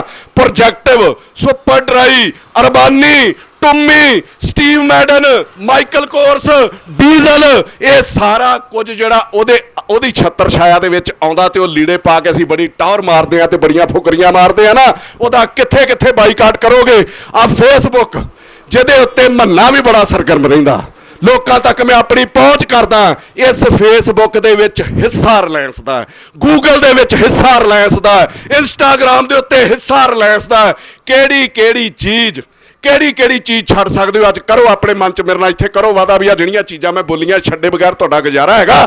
ਤੁਸੀਂ ਨਸ਼ੇੜੀ ਹੋ ਚੁੱਕੇ ਹੋ, ਉਹਦੇ ਨਾਲ ਅਡਿਕਟ ਹੋ ਚੁੱਕੇ ਹੋ, ਕਿਉਂਕਿ 20-25 ਸਾਲ ਤੋਂ ਕਿਸੇ ਨੇ ਧਿਆਨ ਨਹੀਂ ਦਿੱਤਾ। ਕਾਰੋਬਾਰੀ ਸਾਡੇ ਤੇ ਹਾਵੀ ਹੁੰਦੇ ਰਹੇ, ਸਾਡਾ ਕਿਸਾਨ ਵੀ ਮਰਦਾ ਰਿਹਾ, ਸਾਡੇ ਨੌਜਵਾਨ ਵੀ ਮਰਦੇ ਰਹੇ, ਸਾਡੇ ਰੁਜ਼ਗਾਰ ਕਰਨ ਵਾਲੇ ਵੀ ਮਰਦੇ ਰਹੇ। ਔਰ ਇਹ ਕੱਲਾ ਕਿਤੇ ਮੋਦੀ ਕਰ ਰਿਹਾ। 2004 ਤੋਂ 2014 ਤੱਕ ਕਾਂਗਰਸ ਦੀ ਸਰਕਾਰ ਰਹੀ, ਇੱਥੇ ਰਾਹੁਲ ਗਾਂਧੀ ਵੀ ਆਉਂਦਾ ਰਿਹਾ ਨਾ ਟਰੈਕਟਰ ਰੈਲੀਆਂ ਕਰਨਾ, 2-3 ਦਿਨ ਉਹਨੇ ਰੈਲੀਆਂ ਕੀਤੀਆਂ 2004 ਤੋਂ 14 ਤੱਕ। ਉਦੋਂ ਕਿਸੇ ਨੇ ਫੜ ਕੇ ਅੰਬਾਨੀ ਨੂੰ ਅੰਦਰ ਦੇ ਦਿੱਤਾ ਸੀਗਾ, ਉਦੋਂ ਵੀ ਉਹ ਇੰਨਾ ਹੀ ਵਾਧਾ ਫੁੱਲਦਾ ਰਿਹਾ ਤੇ ਅੱਜ ਉਹ ਇੱਥੇ ਪਹੁੰਚ ਗਿਆ। ਇਹ ਧਰਨੇ, ਇਹਦੀ ਰਣਨੀਤੀ ਮੈਂ ਦੀਪ ਬਾਈ ਨੂੰ ਵੀ ਕਹੂੰਗਾ, ਹੋ ਸਕਦਾ ਮੈਨੂੰ ਇੰਨੀ ਸਮਝ ਨਹੀਂ ਹੈਗੀ, ਇਹ ਤੁਹਾਨੂੰ ਲੀਕਣੀ ਪੈਣੀ ਹੈ। ਇੱਥੇ 2 ਮਹੀਨੇ ਬੈਠੇ ਰਹੋ, ਇੱਥੇ 5 ਮਹੀਨੇ ਬੈਠੇ ਰਹੋ। ਰਿਲਾਇੰਸ, ਉਹਦਾ ਸਾਰਾ ਕਾਰੋਬਾਰ ਪੰਜਾਬ ਦੇ ਵਿੱਚ ਬੰਦ ਕਰ ਦਿਓ, ਜਾਓ ਸਾਰੇ ਪੰਪ ਉਹਦੇ ਬੰਦ ਕਰ ਦਿਓ, ਸਾਰੇ ਉਹਦੇ ਸਟੋਰ ਬੰਦ ਕਰ ਦਿਓ। ਉਸ ਬੰਦੇ ਦੀ ਐਡੀ ਟਰਨਓਵਰ ਹੈ, ਉਹਨੇ ਕਹਿਣਾ ਜਾਓ ਯਾਰ ਮੈਂ ਸਾਊਥ ਅਫਰੀਕਾ ਲੈ ਜਾਣਾ, ਮੈਂ ਕਿਸੇ ਹੋਰ ਸਟੇਟ ਦੇ ਵਿੱਚ ਲੈ ਜਾਣਾ। ਤੁਸੀਂ ਇਹ ਵੇਖੋ ਦਿੱਲੀ ਸਰਕਾਰ ਨੂੰ ਸੇਕ ਕਿੱਦਾਂ ਲੱਗਣਾ। ਕੱਲੇ ਅੰਡਾਨੀ ਬਾਨੀ 'ਚ ਪੰਜਾਬ 'ਚ ਬੰਦ ਹੋਇਆ ਨਹੀਂ, ਜਾਂ ਜਿਵੇਂ ਬਾਈ ਨੇ ਪਹਿਲੇ ਦਿਨ ਕਿਹਾ ਸੀਗਾ ਕਿ ਬਾਹਰਲੀਆਂ ਸਟੇਟਾਂ ਵਾਲੇ ਨਾਲ ਮਿਲਾਓ, ਜੇ ਬਾਕੀ ਸਟੇਟਾਂ ਦੇ ਵਿੱਚ ਇਸ ਤਰ੍ਹਾਂ ਬਾਈਕਾਟ ਹੋਊਗਾ ਤੇ ਫੇਰ ਕਿਤੇ ਇਹ ਹਾਲਾਤ ਤੁਹਾਡੇ ਨਾਲ ਗੱਲਬਾਤ ਦੇ ਸੁਧਰ ਸਕਦੇ ਆ, ਫਿਰ ਕਿਸੇ ਦੇ ਬਿੱਲ ਦੇ ਵਿੱਚ ਦਰੁਸਤੀ ਹੋ ਸਕਦੀ ਹੈ। ਨਹੀਂ ਤੇ ਉਹ ਜਿੱਡਾ ਜਿੱਦੀ ਪ੍ਰਧਾਨ ਮੰਤਰੀ ਆ, ਉਹਨੇ GST ਲਾਇਆ, ਇੰਨੀਆਂ ਮੌਤਾਂ ਹੋ ਗਈਆਂ, ਉਹਨੇ ਨੋਟਬੰਦੀ ਕੀਤੀ, ਥਾਂ ਤੇ ਲੋਕ ਮਰ ਗਏ, ਕਿਸੇ ਨੇ ਵੇਖਿਆ? ਲਾਕਡਾਊਨ ਕੀਤਾ, ਅੱਜ ਕਹਿੰਦੇ ਖੋਲ ਦਿਓ। ਕਿਹੜੀ ਦਵਾਈ ਲੱਭ ਗਈ ਇਹਨਾਂ ਦੇ ਪਿਓ ਵਾਲੀ ਕਿ ਅੱਜ ਅਸੀਂ ਲੋਕ ਬੈਠੇ ਆ? ਮੈਂ ਉਹ ਬੰਦਾ ਜਿਨੇ 23 ਮਾਰਚ ਤੋਂ ਲੈ ਕੇ ਅੱਜ ਤੱਕ ਕਦੀ ਮੂੰਹ ਤੇ ਮਾਸਕ ਨਹੀਂ ਲਾਇਆ ਵੀ ਜੀਣਾ ਮਰਨਾ ਪ੍ਰਮਾਤਮਾ ਦੇ ਹੱਥ 'ਚ ਹੈ, ਪਰਵਾਹ ਨਹੀਂ ਕਰਦਾ। ਕੈਪਟਨ ਅਮਰਿੰਦਰ ਸਿੰਘ ਨੇ ਮੈਨੂੰ ਇੱਕ ਵਾਰੀ ਕਿਹਾ ਕਿ ਬੇਟਾ ਮਾਸਕ ਲਾ ਲਿਆ ਕਰੋ, ਮੈਂ ਕਿਹਾ ਮੈਂ ਨਹੀਂ ਲਾਉਂਦਾ ਜੀ, ਤੁਹਾਡਾ ਟਾਈਮ ਪਾਸ ਹੁੰਦਾ ਹੈ ਕਰੋਨਾ ਦੇ ਸਿਰ ਤੇ, ਮੈਂ ਟਾਈਮ ਨਹੀਂ ਪਾਸ ਕਰਨਾ ਚਾਹੁੰਦਾ, ਮੈਂ ਇਹਨਾਂ ਲੋਕਾਂ ਲਈ ਲੜਨਾ ਚਾਹੁੰਦਾ ਵਾਂ। ਆਹ ਹਾਲਾਤ ਬਣੇ ਪਏ ਨੇ, ਆਹ ਸਾਰਾ ਕੁਝ ਕੀਤਾ, ਕਿਹੜੇ ਫੈਸਲੇ ਤੋਂ ਪਲਟਿਆ? ਅੱਜ ਪੰਜਾਬੀਆਂ ਨੇ ਕਮਾਂਡ ਹੱਥ 'ਚ ਫੜੀ ਆ। ਸਾਡੀ ਬੜੀ ਵੱਡੀ ਜਿੱਤ ਹੋਊਗੀ ਜੇ ਕਿਤੇ ਇਸ ਬਿੱਲ ਦੇ ਉੱਤੋਂ ਉਹਨੇ ਪਲਟੀ ਮਾਰੀ, ਪਰ ਮੈਨੂੰ ਕਿਤੇ ਦੂਰ ਤੱਕ ਨਜ਼ਰ ਨਹੀਂ ਆਉਂਦਾ। ਧਰਨੇ ਅਸੀਂ ਦੇ ਰਹੇ ਆ, ਥਾਵਾਂ ਦੇ ਉੱਤੇ ਬੈਠੇ ਆ, ਪਰ ਅਸਲੀਅਤ ਜੋ ਕੱਲਾ ਕਿਤੇ ਗੱਲ ਕਰੂਗਾ ਤੇ ਮੇਰੇ ਖਿਆਲ ਉਹਦਾ ਵੀ ਵਿਰੋਧ ਸ਼ੁਰੂ ਹੋ ਜਾਂਦਾ ਵੀ ਇਹ ਕਿਹੜੇ ਪਾਸੇ ਲੈ ਗਿਆ ਗੱਲ। ਪਰ ਅਸਲੀਅਤ ਕੀ ਹੈ ਕਿ ਹਮਕੋ ਮਾਲੂਮ ਹੈ ਜन्नत की हकीकत, लेकिन दिल को खुश रखने को ये ख्याल अच्छा है। ਅਸੀਂ ਧਰਨੇ ਦੇ ਰਹੇ ਆ, ਉੱਥੇ ਕੋਈ ਫਰਕ ਪੈ ਰਿਹਾ? ਆ ਟੋਲ ਦੇ ਉੱਤੋਂ ਲੰਘਦੇ ਆ, ਕੋਈ ਪਰਚੀ ਨਹੀਂ ਲੱਗਦੀ ਪੰਜਾਬ ਦੇ ਵਿੱਚ। ਮੈਂ ਵੀ ਬੜਾ ਖੁਸ਼ ਸੀਗਾ ਕਿ 200-300 ਮੇਰਾ ਆਉਂਦਿਆਂ ਬਚਿਆ, 200-300 ਮੇਰਾ ਜਾਂਦਿਆਂ ਬਚਣਾ। ਇਹਨਾਂ ਟੋਲ ਟੈਕਸ ਵਾਲਿਆਂ ਨੂੰ ਫਰਕ ਪੈਣਾ? ਤੁਸੀਂ ਕੀ ਸਮਝਦੇ ਹੋ ਇਹਨਾਂ ਨੂੰ ਫਰਕ ਪੈਣਾ? ਇਹਨਾਂ ਦਾ ਜਿੰਨੀ ਦੇਰ ਦਾ ਟੈਂਡਰ ਹੈ ਉਹਨਾਂ ਆਪਣੇ ਬੰਦੇ ਉੱਥੋਂ ਚੁੱਕ ਲਏ, ਔਰ ਜਿੰਨੀ ਦੇਰ ਦਾ ਟੈਂਡਰ ਹੈ ਉਹਨਾਂ ਦਾ ਉਹਨਾਂ ਟਾਈਮ ਉਹਨਾਂ ਨੂੰ ਉਹਨਾਂ ਦੇ ਟਾਈਮ ਤੋਂ ਵੱਧ ਮਿਲਣਾ, ਉਹਨਾਂ ਨੇ ਆਪਣੇ ਪੈਸੇ ਸਾਰੇ ਪੂਰੇ ਕਰਨੇ ਆ। ਮਤ ਸੋਚੋ ਇਹਨਾਂ ਫਰਮਾਂ ਨੂੰ ਕੋਈ ਫਰਕ ਪੈਣਾ? ਤੁਹਾਨੂੰ ਕੋਈ ਨਵੀਂ ਸਾਰਿਆਂ ਨੂੰ ਮਿਲ ਬਹਿ ਕੇ ਰਣਨੀਤੀ ਲਿਖਣੀ ਪੈਣੀ ਹੈ। ਮੈਂ ਕੱਲ ਬਾਈ ਦੀ ਪ੍ਰੈਸ ਕਾਨਫਰੰਸ ਸੁਣਦਾ ਸੀਗਾ, ਸਾਰੀਆਂ ਪਾਰਟੀਆਂ ਨੂੰ, ਸਾਰੇ ਪੰਜਾਬ 'ਚ ਬੋਲਣ ਵਾਲਿਆਂ ਨੂੰ ਵੀਰ ਨੇ ਸੱਦਾ ਦਿੱਤਾ ਇੱਕ ਮੰਚ ਤੇ ਆ ਜਾਓ। ਮੈਂ ਕਹਿੰਦਾ ਇਹ ਬੜਾ ਔਖਾ ਹੈ ਬਾਈ, ਹੋ ਨਹੀਂ ਸਕਦਾ। ਇੱਥੇ ਤੇ ਕਿਸਾਨ ਜਿਹੜਾ ਮਰ ਰਿਹਾ ਆਪਣੇ ਹੱਕਾਂ ਲਈ, ਜਿਹੜਾ ਲੜ ਰਿਹਾ ਆਪਣੇ ਹੱਕਾਂ ਲਈ, ਉਹਨੂੰ ਫਿਕਰ ਪੈ ਗਈ ਕਿ ਮੇਰੀ ਅੱਗੋਂ ਪੀੜ੍ਹੀ ਦਾ ਕੀ ਬਣਨਾ, ਉਹ ਇੱਕ ਮੰਚ ਤੇ ਇਕੱਠੇ ਨਹੀਂ ਹੋ ਸਕਦੇ। ਤੇ ਲੀਡਰਾਂ ਦੀ ਨਸਲ ਤੂੰ ਕਿੱਥੋਂ ਇਕੱਠੀ ਕਰ ਲੇਗਾ? ਇਹ ਬੜੀ ਕੁੱਤੀ ਕੌਮ ਨੇ ਤੇ ਬੜੇ ਕੁੱਤੀ ਸ਼ੈ ਨੇ, ਇਹ ਬੜੇ ਔਖੇ ਨੇ ਇਕੱਠੇ ਕਰਨੇ। ਇੱਥੇ ਜਿਹਨੂੰ ਸੁਲਾ ਮਾਰੇਗਾ ਉਹ ਮੇਰੇ ਵਰਗਾ ਮੁੱਖ ਮੰਤਰੀ ਬਣਨਾ ਚਾਹੁੰਦਾ ਵੀ ਮੈਨੂੰ ਬਣਾ ਦਿਓ ਪੰਜਾਬ ਦਾ, ਤੇ ਫਿਰ ਮੈਂ ਤੇਰੇ ਨਾਲ ਮੰਚ ਤੇ ਆਉਣਾ, ਨਹੀਂ ਤੇ ਨਹੀਂ ਆਉਣਾ। ਮੈਂ ਇੱਕ ਸਲਾਹ ਦਊਂਗਾ ਵੀਰ ਤੈਨੂੰ ਕਿ ਤੂੰ ਸਾਰਾ ਕੁਝ ਛੱਡ ਕੇ, ਆਪਣਾ ਐਸ਼ੋ ਆਰਾਮ ਛੱਡ ਕੇ ਤੂੰ ਪੰਜਾਬ ਲਈ ਆਇਆ, ਨੇਕ ਨੀਤੀ ਨਾਲ ਲੜੋ, ਆਪਣਾ ਫਰਜ਼ ਅਦਾ ਕਰਦੇ ਚਲੋ। ਕੋਈ ਤੁਹਾਡੇ ਨਾਲ ਮਿਲਦਾ ਨਹੀਂ ਮਿਲਦਾ, 7 ਸਾਲਾਂ ਤੋਂ ਮੈਂ ਇਕੱਲਾ ਲੜਾਈ ਲੜਦਾ, 7 ਸਾਲਾਂ ਤੋਂ, ਪਰ ਕੋਈ ਗਿਲਾ ਨਹੀਂ। ਮੈਨੂੰ ਕਿਸੇ ਦੀ ਲੋੜ ਪਵੇ ਲੋਕਾਂ ਲਈ, ਮੈਂ ਕੈਪਟਨ ਨੂੰ ਵੀ ਫੋਨ ਕਰਦਾ, ਮੈਂ ਸੁਖਬੀਰ ਬਾਦਲ ਨੂੰ ਵੀ ਲਾ ਦਿੰਦਾ ਫੋਨ, ਨਹੀਂ ਮੰਨਦੇ ਤੇ ਡੰਡ ਵੀ ਰੱਜ ਕੇ ਲਾਉਣਾ। ਸੋ ਆਪਣੀ ਪੈਰਵਾਈ ਕਰੋ ਇਹਨਾਂ ਧਰਨਿਆਂ ਦੇ ਨਾਲ। ਸਾਡਾ ਵਿਰੋਧ ਜ਼ਰੂਰ ਸਾਡਾ ਪੈਦਾ ਹੋ ਰਿਹਾ ਸਾਡੇ ਮਨ ਦੇ ਵਿੱਚ, ਪਰ ਰਣਨੀਤੀ ਲਿਖੋ ਅੱਗੋਂ ਤੁਹਾਡਾ ਕੀ ਹੋਣਾ। ਜਿੰਨੀ ਕੁ ਮੈਂ ਸਮਝ ਰੱਖਦਾ ਕਿ ਉਹ ਜਿਹੜੇ ਲੋਕ ਨੇ ਸਣੇ ਕੈਪਟਨ ਅਮਰਿੰਦਰ ਸਿੰਘ, ਸਣੇ ਪ੍ਰਕਾਸ਼ ਸਿੰਘ ਬਾਦਲ, ਸਣੇ ਮੋਦੀ ਸਾਹਿਬ, ਜਿੱਥੇ ਜਿੱਥੇ ਸਾਡੀ ਸੋਚ ਸਾਡੀ ਤੁਹਾਡੀ ਖਤਮ ਹੋ ਜਾਂਦੀ ਹੈ, ਉੱਥੋਂ ਇਹਨਾਂ ਲੋਕਾਂ ਦੀ ਸੋਚ ਸ਼ੁਰੂ ਹੁੰਦੀ ਹੈ। ਜਿੱਥੇ ਅਸੀਂ ਸੋਚਣਾ ਬੰਦ ਕਰ ਦਿੰਦੇ ਆ, ਉੱਥੋਂ ਇਹ ਸੋਚਦੇ ਨੇ। ਇਹਨਾਂ ਦੀ ਰਣਨੀਤੀ ਤੁਸੀਂ ਮੇਰੇ ਕੋਲ ਸੁਣ ਲਓ, ਜੋ ਮੇਰਾ ਮਨ ਕਹਿੰਦਾ ਕਿ ਅਗਲਾ ਕੰਮ ਇਹਨਾਂ ਤੁਹਾਡਾ ਆਪਸੀ ਕਲੇਸ਼ ਕਰਾ ਦੇਣਾ।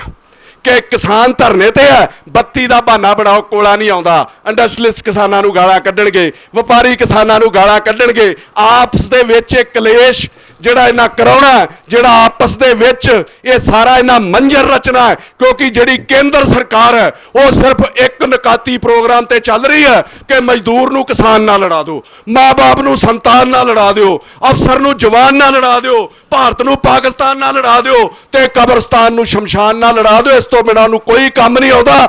ਨਾ ਦੇਸ਼ 'ਚ ਡਿਵੈਲਪਮੈਂਟ ਹੈ ਸਿਵਾਏ ਲੜਾਈਆਂ ਤੋਂ, ਚਾਹੇ ਪੁਲਵਾਮਾ ਹਮਲਾ ਹੋ ਗਿਆ, ਚਾਹੇ ਕੁਝ ਵੀ ਹੋ ਗਿਆ, ਆਹ ਸਾਰਾ ਕੁਝ ਹੋ ਰਿਹਾ।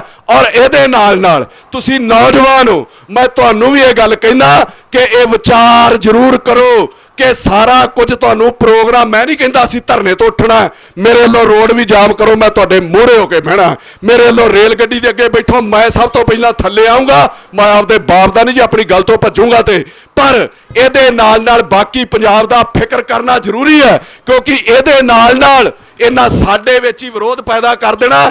ਉਹਨਾਂ ਨੂੰ ਮੋਦੀ, ਅਡਾਨੀ, ਅੰਬਾਨੀ ਕੋਈ ਫਰਕ ਨਹੀਂ ਪੈ ਰਿਹਾ। ਜਿੰਨੇ ਅਦਾਰੇ ਬੰਦ ਹੋ ਗਏ, ਕਈ ਸਾਡੇ ਨੌਜਵਾਨਾਂ ਦਾ ਰੁਜ਼ਗਾਰ ਖੁੱਸ ਗਿਆ, ਕਈ ਬੇਕਾਰ ਹੋ ਗਏ। ਲਾਕਡਾਊਨ ਚੱਲਿਆ ਪਹਿਲਾਂ 6 ਮਹੀਨੇ, ਉਦੋਂ ਤੋਂ ਲੋਕ ਅਜੇ ਤੱਕ ਉੱਠੇ ਨਹੀਂ। ਤੁਸੀਂ ਬੁੱਧੀਜੀਵੀਆਂ ਨੂੰ ਨਾਲ ਲਓ, ਰਣਨੀਤੀਕਾਰਾਂ ਨੂੰ ਨਾਲ ਲਓ। ਕਿਸਾਨਾਂ ਦੇ ਵਿੱਚ ਬੜਾ ਜੋਸ਼ ਹੈ, ਪਰ ਇਹਦੇ ਉੱਤੇ ਇੱਕ ਦਿਮਾਗ ਚੱਲਣਾ ਚਾਹੀਦਾ। ਔਰ ਇਹਦਾ ਹੱਲ ਕੀ ਹੈ?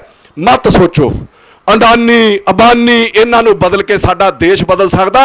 ਜਿਹੜੀ ਗੱਲ ਤੁਸੀਂ ਕਰਦੇ ਸੀ, ਮੈਂ ਉਹਦੀ ਪੈਰਵਾਈ ਕਰਦਾ, ਮੈਂ ਉਹਦੀ ਪੁਸ਼ਟੀ ਕਰਦਾ ਕਿ ਅਡਾਨੀ ਅੰਬਾਨੀ ਨਾਲ ਦੇਸ਼ ਨਹੀਂ ਬਦਲਣਾ।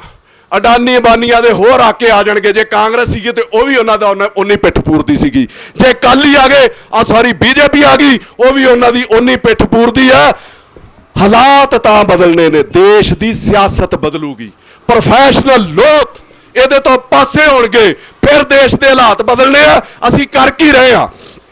ਇੱਕ ਥਾਂ ਦੇ ਉੱਤੇ ਕਿਤੇ ਕੁੱਤਾ ਤੇ ਸ਼ੇਰ ਬੈਠੇ ਹੋ ਨਾ, ਤੁਸੀਂ ਕੁੱਤੇ ਨੂੰ ਡਾਂਗ ਮਾਰੋ ਤੇ ਕੁੱਤਾ ਅਗਲੇ ਪੰਜਿਆਂ ਨਾਲ ਤੁਹਾਡੀ ਡਾਂਗ ਫੜ ਲੈਂਦਾ। ਇਹੋ ਡਾਂਗ ਕਿਸੇ ਸ਼ੇਰ ਨੂੰ ਮਾਰੋ ਤੇ ਸ਼ੇਰ ਡਾਂਗ ਨਹੀਂ ਫੜਦਾ, ਉਹ ਫੜ ਕੇ ਬੰਦਾ ਹੀ ਨਿਪਟਾ ਦਿੰਦਾ। ਕਿਉਂਕਿ ਉਹਨੂੰ ਪਤਾ ਕਿ ਜਿਹੜੀ ਮੁਸ਼ਕਲ ਹੈ ਉਹ ਡਾਂਗ ਨਹੀਂ ਹੈ, ਉਹ ਮੁਸ਼ਕਲ ਮਗਰ ਇਹਨੂੰ ਡਾਂਗ ਚਲਾਉਣ ਵਾਲਾ ਹੈ। ਜਿੰਨੀ ਦੇਰ ਤੁਸੀਂ ਦੇਸ਼ ਦੀ, ਜਿੰਨੀ ਦੇਸ਼ ਤੁਸੀਂ ਸੂਬੇ ਦੀ ਸਿਆਸਤ ਨਹੀਂ ਬਦਲਦੇ, ਉਨੀ ਦੇਰ ਸਾਡਾ ਕੋਈ ਭਲਾ ਨਹੀਂ ਹੋ ਸਕਦਾ, ਸਾਡਾ ਸੂਬਾ ਨਹੀਂ ਸੁਧਰ ਸਕਦਾ। ਇੱਥੇ ਹੋਣ ਕੀ ਡਿਆ? ਹਰ ਬੰਦਾ ਸੱਚਾ ਹੋਣ ਲਈ ਕਿਸਾਨਾਂ ਦੇ ਵਿੱਚ ਸਮੇਤ ਮੇਰੇ ਆਪਣੀ ਰਣਨੀਤੀ, ਆਪਣੀ ਰਾਜਨੀਤੀ, ਆਪਣੀ ਜਾਨ ਛਡਾ ਰਿਹਾ। ਕੀ ਕੈਪਟਨ ਅਮਰਿੰਦਰ ਸਿੰਘ, ਕੀ ਸੁਖਬੀਰ ਬਾਦਲ, ਕੀ ਰਾਹੁਲ ਗਾਂਧੀ? ਕੈਪਟਨ ਅਮਰਿੰਦਰ ਸਿੰਘ ਨੇ ਵਿਧਾਨ ਸਭਾ ਦੇ ਵਿੱਚ ਬਿੱਲ ਪਾਸ ਕੀਤਾ। ਮੈਨੂੰ ਬੜਾ ਦੁੱਖ ਹੋਇਆ ਜੇ ਤੇ ਕੋਈ ਭੋਲਾ ਭਾਲਾ ਬੰਦਾ ਉਹਦੀ ਇਹ ਤਾਰੀਫ ਕਰੇ ਨਾ ਕਿ ਕੈਪਟਨ, ਮੇਰੇ ਨਿੱਜੀ ਉਹਦੇ ਨਾਲ ਬਹੁਤ ਜ਼ਿਆਦਾ ਵਧੀਆ ਸੰਬੰਧ ਨੇ, ਪਰ ਮੈਂ ਆਪਣੇ ਸੂਬੇ ਦਾ ਸਕਾਂ। ਕਈ ਜਿਹੜੇ ਪੜ੍ਹੇ ਲਿਖੇ ਲੋਕ ਉਹ ਕਹਿੰਦੇ ਨੇ ਕੈਪਟਨ ਅਮਰਿੰਦਰ ਸਿੰਘ ਨੇ ਵਧੀਆ ਕੰਮ ਕਰ ਦਿੱਤਾ। ਕੀ ਮੈਨੂੰ ਦੱਸੋ, ਵਿਧਾਨ ਸਭਾ ਦੇ ਵਿੱਚ ਕੀਤਾ ਬਿੱਲ ਪਾਸ, ਦੇਸ਼ ਦੇ ਬਿੱਲ ਨੂੰ ਕੱਟ ਸਕਦਾ? ਕਿਤੇ ਨਹੀਂ ਕੱਟ ਸਕਦਾ। ਕਿਉਂ ਸੋਲੇ ਗਾਉਂਦੇ ਹੋ ਇਸ ਤਰੀਕੇ? ਤੇ ਕੈਪਟਨ ਅਮਰਿੰਦਰ ਸਿੰਘ ਇਹ ਵੀ ਬਿੱਲ ਪਾਸ ਕਰ ਦੇਣ ਕਿ ਮੇਰੇ ਦੇਸ਼ ਦੇ ਵਿੱਚ, ਸਾਡੇ ਦੇਸ਼ ਕਤਲ ਦੀ ਸਜ਼ਾ 10 ਸਾਲ ਹੈ, ਉਹ ਬਿੱਲ ਪਾਸ ਕਰ ਦੇਣ ਕਿ ਮੈਂ ਬਿੱਲ ਪਾਸ ਕਰਦਾ ਕਿ ਮੇਰੇ ਸੂਬੇ ਦੇ ਵਿੱਚ ਕਤਲ ਦੀ ਸਜ਼ਾ 1 ਮਹੀਨਾ ਹੋਊਗੀ ਤੇ ਪੋਸੀਬਲ ਹੈ? ਨਹੀਂ ਹੋ ਸਕਦਾ। ਆਪਣੀ ਸੋਚ ਸਮਝ ਵਰਤੋ। ਕਿਸਾਨਾਂ ਨੂੰ ਰਾਜਨੀਤੀ ਦਾ ਹਿੱਸਾ ਬਣਨਾ ਪਊਗਾ। ਉਹ ਸੁਖਬੀਰ ਬਾਦਲ ਟਰੈਕਟਰ ਰੈਲੀਆਂ ਕੱਢਦਾ, ਘਰ ਵਾਲੇ ਦੀ ਉਹਦੀ ਜਦੋਂ ਬਿੱਲ ਪਾਸ ਹੁੰਦਾ ਤੇ ਉੱਥੇ ਬੈਠੀ ਹੈ, ਸਾਰਾ ਕੁਝ ਕਰਦੀ ਹੈ, ਉਦੋਂ ਕਿਸੇ ਨੇ ਵਿਰੋਧ ਨਹੀਂ ਕੀਤਾ। ਜਦੋਂ ਰਾਹੁਲ ਗਾਂਧੀ ਸੀਗਾ, ਕੀ ਗੱਲ ਉਦੋਂ ਇਹ ਕਿਸਾਨਾਂ ਲਈ ਇਹ ਬਿੱਲ ਨਹੀਂ ਲੈ ਕੇ ਆਉਂਦੇ ਰਹੇ? ਮੈਂ ਕਹਿੰਦਾ ਕਿ ਜਦੋਂ ਦੇਸ਼ ਦੇ ਵਿੱਚ 2004 ਤੋਂ 14 ਤੱਕ ਕਾਂਗਰਸ ਦੀ ਸਰਕਾਰ ਰਹੀ ਹੈ ਤੇ ਮੇਰਾ ਖਿਆਲ ਹੈ ਉਦੋਂ ਜਿਹੜੇ ਕਿਸਾਨਾਂ ਨੇ 1,71,000 ਕਿਸਾਨ ਨੇ ਸੁਸਾਈਡ ਕੀਤਾ, 1,71,000 ਨੇ। ਉਦੋਂ ਰਾਹੁਲ ਗਾਂਧੀ ਨੇ ਕੀ ਕਰ ਲਿਆ? ਆ ਹੁਣ ਰੇਪ ਹੋਇਆ ਤੇ ਰਾਹੁਲ ਗਾਂਧੀ ਜੀ ਪਹੁੰਚਦੇ ਨੇ ਉੱਥੇ ਹਾਥਰਸ। ਆ ਮੈਂ ਉਹਨੂੰ ਡਾਟਾ ਦਿੰਦਾ ਕਿ ਰਾਹੁਲ ਗਾਂਧੀ ਜੀ ਆ ਵੇਖੋ ਕਿ 2,61,284 ਰੇਪ ਤੁਹਾਡੇ 2004 ਤੋਂ 14 ਤੱਕ ਜਦੋਂ ਤੱਕ ਤੁਹਾਡੀ ਸਰਕਾਰ ਰਹੀ ਹੈ ਉਦੋਂ ਤੱਕ ਹੋਏ ਨੇ। ਉਦੋਂ ਕਿੱਥੇ ਕਿੱਥੇ ਤੁਸੀਂ ਦੌਰਾ ਕੀਤਾ? 2,61,000 ਦਾ ਮਤਲਬ ਕੀ ਹੈ ਕਿ ਇੱਕ ਦਿਨ ਦੇ ਵਿੱਚ ਤੁਸੀਂ 10,000 ਥਾਂ ਤੇ ਜਾ ਸਕਦੇ ਹੋ। ਫਿਰ ਤੇ ਤੁਹਾਡੀ ਸਾਰੀ ਉਮਰ ਕਿਆ ਰੇਪ ਹੋਣ ਵਾਲੇ ਜਾਂ ਇਹਨਾਂ ਚੀਜ਼ਾਂ ਦੇ ਉੱਤੇ ਜਾ ਬੀਤ ਸਕਦੀ ਸੀ। ਕੇਵਲ ਲੋਕਾਂ ਨੂੰ ਮੂਰਖ ਬਣਾਉਂਦੇ ਹੋ, ਕੱਖ ਨਹੀਂ ਕਰਦੇ ਔਰ ਅਸੀਂ ਲੋਕ ਮੂਰਖ ਬਣਦੇ ਇਹਨਾਂ ਤੋਂ। ਮੈਚ ਫਿਕਸ ਹੈ ਸਾਰਿਆਂ ਦਾ। ਕੈਪਟਨ ਅਮਰਿੰਦਰ ਸਿੰਘ ਨੂੰ ਨਹੀਂ ਸੀ ਪਤਾ ਬਿੱਲ ਪਾਸ ਹੋਣਾ, ਸੁਖਬੀਰ ਬਾਦਲ ਨੂੰ ਨਹੀਂ ਸੀ ਪਤਾ ਬਿੱਲ ਪਾਸ ਹੋਣਾ। ਸਭ ਚੋਰ ਕੁੱਤੀ ਰਲੇ ਹੋਏ ਨੇ ਕਿ ਕੁਦਰਤ ਦਾ ਵਰਤਾਰਾ ਵੇਖੋ। ਸੱਪ ਖੇਡਦੇ ਮੋਰਾਂ ਨਾਲ, ਹੁਕਮਰਾਨ ਦੀ ਬੁਰਕੀ ਸਾਂਝੀ ਹੋ ਗਈ ਰਿਸ਼ਵਤਖੋਰਾਂ ਨਾਲ। ਕਿੱਥੇ ਜਾ ਕੇ ਰੋਈਏ ਰੱਬਾ, ਕੁੱਤੀ ਰਲ ਗਈ ਚੋਰਾਂ ਨਾਲ। ਇਹ ਚੋਰ ਕੁੱਤੀ ਰਲੇ ਨੇ। ਔਰ ਮੈਂ ਅੱਜ ਤੁਹਾਡੇ ਮੰਚ ਤੋਂ ਇਹ ਬੇਨਤੀ ਕਰਦਾ ਨੌਜਵਾਨਾਂ ਨੂੰ, ਇਹ ਬੇਨਤੀ ਕਰਦਾ ਕਿਸਾਨਾਂ ਨੂੰ ਕਿ ਰਾਜਨੀਤੀ ਦਾ ਹਿੱਸਾ ਬਣੋ। ਰਾਜਨੀਤੀ ਔਖੀ ਨਹੀਂ ਹੈ। ਇਹ ਰਾਜਨੀਤੀ ਤੁਸੀਂ ਇੱਕ ਕਲਰਕ ਦੀ ਪੋਸਟ ਲੈਣੀ ਹੋਵੇ ਨਾ, ਪੀਐਨ ਬਣਨਾ ਹੋਵੇ ਤੇ 4 ਤਰੀਕੇ ਦੇ ਤੁਹਾਡੇ ਟੈਸਟ ਕੀਤੇ ਜਾਂਦੇ ਨੇ। 4 ਤਰੀਕੇ ਦੇ ਤੁਹਾਡਾ ਫਿਜ਼ੀਕਲੀ, ਮੈਂਟਲੀ, ਇੰਟਰਵਿਊ, ਪੜ੍ਹਾਈ, ਤਰ੍ਹਾਂ ਦੇ ਟੈਸਟ ਤੁਹਾਡੇ ਕੀਤੇ ਜਾਂਦੇ ਨੇ। ਇਹੋ ਕਿਸੇ ਨੇ ਸਰਪੰਚ ਬਣਨਾ ਹੋਵੇ, ਐਮਐਲਏ ਬਣਨਾ ਹੋਵੇ, ਐਮਪੀ ਬਣਨਾ ਹੋਵੇ, ਕਦੀ ਉਹਦੀ ਪੜ੍ਹਾਈ ਚੈੱਕ ਕੀਤੀ ਕਿਸੇ ਨੇ? ਕਦੀ ਉਹਦੀ ਬਿਮਾਰੀ ਚੈੱਕ ਕੀਤੀ ਕਿ ਇਹਨੇ ਇੰਨਾ ਖਰਚਾ ਕਰਾ ਦੇਣਾ ਵੀ ਇਹਨੇ 5 ਸਾਲ ਕੱਢਣੇ ਵੀ ਹੈਗੇ ਕਿ ਨਹੀਂ ਹੈਗੇ? ਫਿਰ ਰਾਜਨੀਤੀ ਦੇ ਵਿੱਚ ਕਿਉਂ ਨਹੀਂ ਆਉਂਦੇ? ਟਕੇ ਦੀਆਂ ਨੌਕਰੀਆਂ ਲੈਣ ਲਈ ਅਸੀਂ ਮਗਰ ਫਿਰਦੇ ਆ। ਤੇ ਜੇ ਲੋਕ ਸਾਨੂੰ ਹੱਥਾਂ ਤੇ ਚੁੱਕ ਸਕਦੇ ਆ, ਸੱਚ ਬੋਲੋ, ਰਾਜਨੀਤੀ ਦਾ ਹਿੱਸਾ ਬਣੋ। ਲੀਡਰ ਬਣਨਾ ਕਿੱਡਾ ਔਖਾ ਹੈ। ਕਿਸੇ ਮਹੱਲੇ ਦੇ ਵਿੱਚ ਇਹ ਮੂਵਮੈਂਟ ਚੱਲ ਰਹੀ ਹੈ। ਤੁਸੀਂ ਦੇਖਿਆ ਕਿ ਜਦੋਂ ਇਹ ਪਹਿਲਾ ਮੂਵਮੈਂਟ ਸ਼ੁਰੂ ਹੋਈ ਹੈ, ਜਦੋਂ ਕਿਸਾਨਾਂ ਨੇ ਧਰਨੇ ਦਿੱਤੇ, ਬਹੁਤ ਸਾਰੇ ਸਿੰਗਰ, ਬਹੁਤ ਸਾਰੇ ਐਕਟਰ ਤੇ ਬਹੁਤ ਸਾਰੇ ਨੌਜਵਾਨ ਇੰਨੀਆਂ ਭੀੜਾਂ ਇਕੱਠੀਆਂ ਹੁੰਦੀਆਂ ਰਹੀਆਂ। ਮੈਂ ਉਹਨਾਂ ਨੂੰ ਵੀ ਬੇਨਤੀ ਕਰਦਾ ਕਿ ਇਸ ਮੂਵਮੈਂਟ ਨੇ ਬਹੁਤ ਸਾਰੇ ਲੀਡਰ ਜਿਹੜੇ ਉਹ ਪੈਦਾ ਕਰਨੇ ਆ। ਪਰ ਮੇਰੀ ਬੇਨਤੀ ਹੈ ਤੁਹਾਨੂੰ, ਕਿਤੇ ਇਸ ਮੁਹਿੰਮ ਨੂੰ ਵੇਚ ਨਾ ਦਿਓ। ਇਹਦੇ 'ਚ ਸਿਰਫ ਇੱਕੋ ਟਾਰਗੇਟ ਨਾ ਲੈ ਕੇ ਆਇਓ ਕੋਈ ਲੀਡਰ ਬਣਨਾ। ਔਰ ਅੱਜ ਤੁਸੀਂ ਦੇਖੋ, ਅੱਜ ਮੈਂ ਜੋ ਰਹੀ ਉੱਥੋਂ ਤੁਰਿਆ ਅੰਮ੍ਰਿਤਸਰ ਤੋਂ, ਜਿੱਥੇ ਵੀ ਸੀਗਾ ਕਿਸਾਨਾਂ ਦਾ ਧਰਨਾ, ਮੈਨੂੰ ਕਿਤੇ ਨੌਜਵਾਨ ਨਜ਼ਰ ਨਹੀਂ ਆਏ, ਜਾਂ ਬੀਬੀਆਂ ਤੇ ਜਾਂ ਚਿੱਟੀਆਂ ਦਾੜੀਆਂ ਵਾਲੇ ਸਿਆਣੇ ਬਹਿਣੇ। ਅੱਜ ਨੌਜਵਾਨਾਂ ਦਾ ਜੋਸ਼ ਕਿੱਥੇ ਚਲ ਗਿਆ? ਉਹਨਾਂ ਨੂੰ ਲੱਗਾ ਸੀਗਾ ਕਿ 2-4 ਦਿਨ ਦਾ ਛਲਾਵਾ ਹੈ, ਸ਼ਾਇਦ ਮੋਦੀ ਨੇ ਡਰ ਜਾਣਾ, ਸ਼ਾਇਦ ਸਾਡੇ ਮਸਲੇ ਹੱਲ ਹੋ ਜਾਣੇ ਨੇ। ਪਰ ਨਹੀਂ, ਇਹ ਲਗਾਤਾਰ ਬਹਿਣਾ ਪੈਣਾ ਸੀਗਾ। ਅੱਜ ਸਾਡੇ ਦੇਸ਼ ਨੂੰ ਲੋੜ ਕੀ ਹੈ? ਕੇਵਲ ਕਿਸਾਨੀ ਨਹੀਂ, ਸਾਡਾ ਕਿਸਾਨ ਦੇ ਬੱਚੇ ਪੜ੍ਹਨੇ ਵੀ ਚਾਹੀਦੇ ਆ। ਅੱਜ ਸਾਨੂੰ ਲੋੜ ਕੀ ਹੈ ਕਿ ਬੱਚੇ ਸਾਡੇ ਪੜ੍ਹਾਈ ਮੰਗਦੇ ਆ, ਨੌਜਵਾਨ ਸਾਡੇ ਕਮਾਈ ਮੰਗਦੇ ਆ, ਬਜ਼ੁਰਗ ਸਾਡੇ ਦਵਾਈ ਮੰਗਦੇ ਆ। ਸਾਡੇ ਕੋਲ ਤੇ ਹੈ ਹੀ ਕੁਛ ਨਹੀਂ। ਨਾ ਸਰਕਾਰੀ ਹਸਪਤਾਲਾਂ ਦੇ ਵਿੱਚ ਦਵਾਈ ਹੈ, ਨਾ ਸਰਕਾਰੀ ਸਕੂਲਾਂ ਦੇ ਵਿੱਚ ਪੜ੍ਹਾਈ ਹੈ, ਨਾ ਕਿਸੇ ਕੋਲ ਰੁਜ਼ਗਾਰ ਹੈ। ਔਰ ਅਸੀਂ ਲੋਕ ਕਰਦੇ ਕੀ ਆ? ਤੁਸੀਂ ਵੀ ਇੱਥੇ ਬੈਠੇ ਹੋ, ਪਿੰਡ ਦੇ ਸਰਪੰਚ ਕੋ ਕੀ ਆਸ ਕਰਦੇ ਹੋ? ਐਮਐਲਏ ਕੋ ਕੀ ਆਸ ਕਰਦੇ ਹੋ? ਮੇਰੀ ਸੜਕ ਬਣਾ ਦੇ, ਮੇਰੀ ਨਾਲੀ ਬਣਾ ਦੇ, ਆ ਫਿਰ ਨਹੀਂ ਪਵਾ ਦੇ ਮੇਰੀ। ਇਹ ਲੋਕਾਂ, ਇਹ ਡਿਵੈਲਪਮੈਂਟ ਨਹੀਂ ਹੈ, ਇਹ ਕੰਸਟਰਕਸ਼ਨ ਹੈ। ਇਹਨੂੰ ਡਿਵੈਲਪਮੈਂਟ ਦਾ ਨਾਂ ਨਾ ਦਿਓ। ਡਿਵੈਲਪਮੈਂਟ ਇਹ ਸੀ ਸਾਡੇ ਬੱਚਿਆਂ ਦੀ ਪੜ੍ਹਾਈ ਫ੍ਰੀ, ਰੁਜ਼ਗਾਰ, ਸੁਰੱਖਿਆ, ਸਿਹਤ, ਕਮਾਈ, ਇਹ ਚੀਜ਼ਾਂ ਡਿਵੈਲਪਮੈਂਟ ਸੀ। ਇਹ ਨਾ ਸੂਬੇ 'ਚ ਨਜ਼ਰ ਆਉਂਦੀ ਹੈ, ਨਾ ਦੇਸ਼ ਦੇ ਵਿੱਚ ਨਜ਼ਰ ਆਉਂਦੀ ਹੈ। ਔਰ ਸਾਡੀ ਬਦਕਿਸਮਤੀ ਕੀ ਹੈ, ਦੇਸ਼ ਦੀ ਵੀ ਤੇ ਸੂਬੇ ਦੀ ਵੀ, ਕਿ ਸਾਡੀ ਨਾ ਉੱਤੇ ਆਪੋਜੀਸ਼ਨ ਹੈ ਤੇ ਨਾ ਥੱਲੇ ਆਪੋਜੀਸ਼ਨ ਹੈ। ਉੱਤੇ ਮੋਦੀ ਕੋ ਡਰੀ ਜਾਂਦੇ ਨੇ ਸਾਰੇ, ਥੱਲੇ ਕੈਪਟਨ ਕੋ ਡਰੀ ਜਾਂਦੇ ਨੇ ਸਾਰੇ। ਜਿਹੜੀ ਆਪੋਜੀਸ਼ਨ ਹੁੰਦੀ ਹੈ, ਮੈਂ ਉਹਨੂੰ ਰੁਤਬਾ ਦਿੰਦਾ ਆਪੋਜੀਸ਼ਨ ਨੂੰ ਕਿ ਜਿਹੜੀ ਵਿਧਾਨ ਸਭਾ ਤੇ ਲੋਕ ਸਭਾ ਉਹ ਮੰਦਰ ਹੈ, ਉਹ ਮੰਦਰ ਹੈ, ਜਿਹੜੀ ਸਰਕਾਰ ਹੈ ਉਹ ਸਾਡਾ ਭਗਵਾਨ ਬੈਠਾ, ਉਹ ਸਾਡਾ ਰੱਬ ਬੈਠਾ, ਤੇ ਜਿਹੜੀ ਆਪੋਜੀਸ਼ਨ ਹੈ ਉਹ ਸਾਡੇ ਪੁਜਾਰੀ ਨੇ, ਉਹ ਸਾਡੇ ਅਰਦਾਸੀਆਂ ਨੇ ਕਿ ਅਸੀਂ ਬਾਬੇ ਦੇ ਘਰ ਜਾ ਕੇ ਅਰਦਾਸ ਕਰਾਉਨੇ ਆ ਜਾਂ ਪੂਜਾ ਕਰਾਉਣ ਲੱਗੇ ਪੰਡਤ ਕੋ ਕਹਿੰਦੇ ਆ ਵੀ ਰੱਬ ਦੇ ਕੰਨ 'ਚ ਫੂਕ ਮਾਰ, ਮੈਨੂੰ ਆਹ ਚੀਜ਼ ਚਾਹੀਦੀ ਹੈ। ਆਪੋਜੀਸ਼ਨ ਉਹ ਮੁੱਦੇ ਸਰਕਾਰ ਤੱਕ ਪਹੁੰਚਾਉਂਦੀ ਹੈ ਔਰ ਸਰਕਾਰਾਂ ਉਹਨਾਂ ਨੂੰ ਹੱਲ ਕਰਦੀਆਂ। ਸਾਡੇ ਇੱਥੇ ਤੇ ਹੈ ਹੀ ਕੁਛ ਨਹੀਂ, ਨਾ ਆਪੋਜੀਸ਼ਨ ਹੈ, ਨਾ ਸਾਡੇ ਪੁਜਾਰੀ ਹੈ, ਨਾ ਸਾਡੇ ਅਰਦਾਸੀ ਹੈ। ਮਰ ਚੁੱਕੇ ਆ ਅਸੀਂ ਲੋਕ। ਤੁਸੀਂ ਦੇਖੋ 6 ਮਹੀਨੇ ਲੋਕਾਂ ਦਾ ਕਾਰੋਬਾਰ ਬਰਬਾਦ ਕਰਕੇ ਰੱਖ ਦਿੱਤਾ ਕਰੋਨਾ ਦੇ ਨਾਂ ਦੇ ਉੱਤੇ। ਮੈਂ ਫਿਰ ਕਹਿੰਦਾ ਕਿ ਹੁਣ ਦਵਾਈ ਲੱਭੀ ਆ ਕਿ ਕੈਪਟਨ ਅਮਰਿੰਦਰ ਸਿੰਘ ਵੀ ਕਹਿੰਦੇ ਦੇਸ਼ ਖੋਲ ਦਿੱਤਾ, ਸੂਬਾ ਖੋਲ ਦਿੱਤਾ, ਮੋਦੀ ਕਹਿੰਦਾ ਦੇਸ਼ ਖੋਲ ਦਿੱਤਾ। ਔਰ ਇਸ ਦੌਰਾਨ ਜੇ ਵਿਕਰੀ ਹੁੰਦੀ ਰਹੀ, ਤੁਹਾਨੂੰ ਪਤਾ ਸ਼ਰਾਬ ਦੇ ਠੇਕੇ ਬੰਦ ਸੀਗੇ, ਸੈਂਟਰ ਗਵਰਨਮੈਂਟ ਦੀ ਪਾਲਿਸੀ ਨਹੀਂ ਸੀ ਕਿ ਠੇਕੇ ਚਾਲੂ ਕਰਨੇ। ਕੈਪਟਨ ਅਮਰਿੰਦਰ ਸਿੰਘ ਜਿੱਦਾਂ ਮੋਦੀ ਜਿੱਦੀ ਮੁੱਖ ਪ੍ਰਧਾਨ ਮੰਤਰੀ ਆ, ਉਸ ਤਰੀਕੇ ਜਿੱਦੀ ਮੁੱਖ ਮੰਤਰੀ ਆ, ਉਹਨੇ ਠੋਕ ਕੇ ਕਿਹਾ ਵੀ ਮੈਂ ਸ਼ਰਾਬ ਦੇ ਠੇਕੇ ਖੋਲਣੇ, ਤੂੰ ਜੋ ਕਰਨਾ ਕਰ ਲਾ, ਮੇਰਾ ਸਾਰਾ ਰੈਵਨਿਊ ਸ਼ਰਾਬ ਦੇ ਠੇਕਿਆਂ ਤੋਂ ਆਉਂਦਾ। ਔਰ ਸ਼ਰਾਬ ਦੇ ਠੇਕੇ ਖੁੱਲੇ ਰਹੇ ਕਿ ਨਹੀਂ 6 ਸਾਲ, ਸਕੂਲ 6 ਮਹੀਨੇ ਸਕੂਲ ਤੁਹਾਡੇ ਬੰਦ, ਕਾਰੋਬਾਰ ਤੁਹਾਡੇ ਬੰਦ, ਬੱਤੀ ਤੁਹਾਡੇ ਵਰਤਣ ਤੋਂ ਬਿਨਾਂ ਤੁਹਾਡੀਆਂ ਦੁਕਾਨਾਂ ਤੇ ਲੱਗ ਕੇ ਆਉਂਦੀ ਰਹੀ, ਸਾਰਾ ਕੁਝ ਮਤਲਬ ਬੰਦ ਰਿਹਾ ਔਰ ਸ਼ਰਾਬ ਦੇ ਠੇਕੇ ਖੁੱਲੇ ਰਹੇ। ਤੇ ਕੀ ਗੱਲ ਜਦੋਂ ਕਿਸਾਨਾਂ ਦਾ ਮੁੱਦਾ ਸੀ ਉੱਥੇ ਕੈਪਟਨ ਅਮਰਿੰਦਰ ਸਿੰਘ ਉਹਨਾਂ ਦੇ ਸੰਗ 'ਚ ਗੂੜ ਨਹੀਂ ਦੇ ਸਕਦਾ। ਅੱਜ ਮੈਂ ਤੁਹਾਡੇ ਮੰਚ ਤੋਂ ਮੈਂ ਕੈਪਟਨ ਅਮਰਿੰਦਰ ਸਿੰਘ ਨੂੰ ਬੇਨਤੀ ਕਰਦਾ, ਔਰ ਇਹ ਵੀਡੀਓ ਮੈਂ ਸਿੱਧੀ ਉਹਨੂੰ ਪੁੱਛਦਾ ਵੀ ਕਰੂੰਗਾ ਕਿ ਕੈਪਟਨ ਅਮਰਿੰਦਰ ਸਿੰਘ ਜੀ, ਰਾਹੁਲ ਗਾਂਧੀ ਆਇਆ ਸੀਗਾ ਰੈਲੀ ਕਰਨ, ਉਹਨੂੰ ਦਿੱਲੀ ਤੋਂ ਕੀ ਪਤਾ ਸੀਗਾ, ਉਹਦੇ ਵੇਲੇ ਵੀ ਇਹੋ ਕੁਝ ਹੁੰਦਾ ਰਿਹਾ। ਤੁਸੀਂ ਇੱਕ ਦਿਨ ਤੁਸੀਂ ਵਿਧਾਨ ਸਭਾ 'ਚ ਤੁਹਾਡੇ ਕੀਤੇ ਕੰਮ ਨਾਲੋਂ ਇੱਕ ਦਿਨ ਚਾਹੇ ਸ਼ੰਭੂ ਵਾਲੇ ਮੋਰਚੇ ਤੇ ਹੋ, ਚਾਹੇ ਕਿਸੇ ਵੀ ਧਰਨਾ ਤੇ ਕਿਸਾਨਾਂ ਦੇ ਨਾਲ 2-3 ਘੰਟੇ ਬਹਿ ਕੇ ਮੋਦੀ ਦੇ ਖਿਲਾਫ ਆਪਣਾ ਰੋਸ ਮੁਜ਼ਾਹਰਾ ਕਰੋ, ਤਾਂ ਜੋ ਸਾਨੂੰ ਪਤਾ ਲੱਗੇ ਕਿ ਸਾਡੇ ਸੂਬੇ ਦਾ ਮੁੱਖ ਮੰਤਰੀ ਸਾਡੇ ਨਾਲ ਹੈ। ਤੁਸੀਂ ਵੀ 3.5 ਸਾਲ ਕੁਝ ਨਹੀਂ ਕੀਤਾ ਕੈਪਟਨ ਅਮਰਿੰਦਰ ਸਿੰਘ ਜੀ, ਤੁਸੀਂ ਉਹ ਕੈਪਟਨ ਅਮਰਿੰਦਰ ਸਿੰਘ ਹੋ। ਮੈਂ ਉਸ ਦਿਨ ਤੁਹਾਡੇ ਨਾਲ ਸਟੇਜ ਤੇ ਸੀਗਾ ਜਦੋਂ ਤੁਸੀਂ ਸਹੁੰ ਖਾਧੀ ਸੀ, ਔਰ ਕੈਪਟਨ ਅਮਰਿੰਦਰ ਸਿੰਘ ਨੇ ਇਹ ਕਿਹਾ ਸੀਗਾ 2016 ਦੀ ਗੱਲ ਹੈ ਕਿ ਮੈਂ ਸੂਬਾ ਨਸ਼ਾ ਮੁਕਤ ਕਰ ਦੇਣਾ। ਉਹ ਕੈਪਟਨ ਅਮਰਿੰਦਰ ਸਿੰਘ ਜੀ ਗਏ 2020 ਚ ਕਹਿੰਦੇ ਨੇ ਮੇਰਾ ਸਾਰਾ ਸੂਬਾ ਹੀ ਨਸ਼ੇ ਦੇ ਸਿਰ ਤੇ ਚੱਲਦਾ, ਮੇਰਾ ਰੈਵਨਿਊ ਨਹੀਂ ਇਕੱਠਾ ਹੋ ਸਕਦਾ।